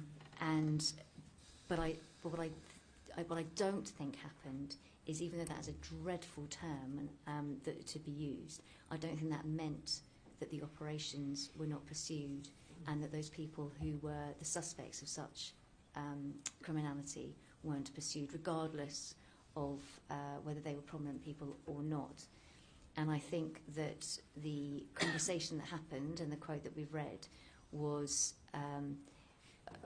the officers actually saying they wanted to continue the investigation, and even though the language is awful and was presented in a terrible way, that they were actually trying to find those people who were taking advantage of the children and young people. I must stress that, again, these are not terms that we recognise in the Metropolitan Police Service. Our recognition of the vulnerability and the support that must be provided to people who are victims of child sexual exploitation, of abuse, we recognise that we must wrap around. They are victims and they must have every sort of support afforded to them.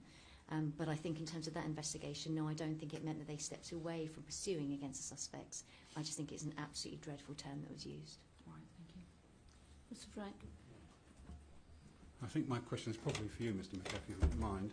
It's just that you've twice this afternoon referred to what you called one of the difficulties in finding significant corroborative evidence in Winter Quay, and you spoke of it as a perennial problem. You also, I think, and I can remind you of paragraph 40 of your witness statement, which produced Winter Quay, referred to key documentations and records having been destroyed, an occurrence in 13 of the investigations. Do you remember that? I don't know. And bearing in mind that we're not just a backward-looking inquiry, but we're forward-looking as well, the question I ask you is this: do you think that the document retention policy that is currently maintained in relation to the complaints that you receive is adequate for the kind of investigations that are required to be made these days? And I ask it in this context that you, I think, produced the evidence that the document retention policy, I think, was first introduced in 1969, was adapted, I think, in 1982 and again in 2000, so approximately 15-year intervals. But we know that the volume of material that's produced in investigations and the method of storing it changes much more rapidly than it ever used to. Do you think, and my question is, do you think there's a case for reviewing this document retention policy to make it adequate so that when investigations of this kind arise in the future, and there's no reason to suppose that they'll get less, because all the evidence that we've seen shows that this sort of offending is not decreasing, but quite the opposite. Do you think there's anything to be said for improving the document retention policy so that evidence is not routinely destroyed, so that the investigations are hampered in the way that these have been? Firstly, I think there's always a need to continually review such policies to make sure that you're up to speed. But bringing things forward to now, I think there's been such technological advantage in data storage, particularly in scanning and securing documents on servers and whatever, that hence the need to continually review, to identify the best possible practice to make sure documents do not get destroyed. I think we're talking about the 70s and 80s when there was a retention policy of a destruction policy not extending beyond 7 years is the figure that comes to mind immediately, and that is just obsolete in my view. And do you know whether in fact the policy has been reviewed since the protection of children from sexual abuse was made a national policing priority? I don't, but I can certainly find out. And my final question is this: in relation to the retention of documents, do you know whether there is any current plan for a review of the retention policy? I don't, I'm afraid, but again, that's something I could find Well, out. bearing in mind the new requirements of the GDPR, Yes, you may think it's actually an urgent priority. absolutely. Thank you. With no further questions. Thank you both. Thank you, Chair. That concludes the evidence for today. Thank you.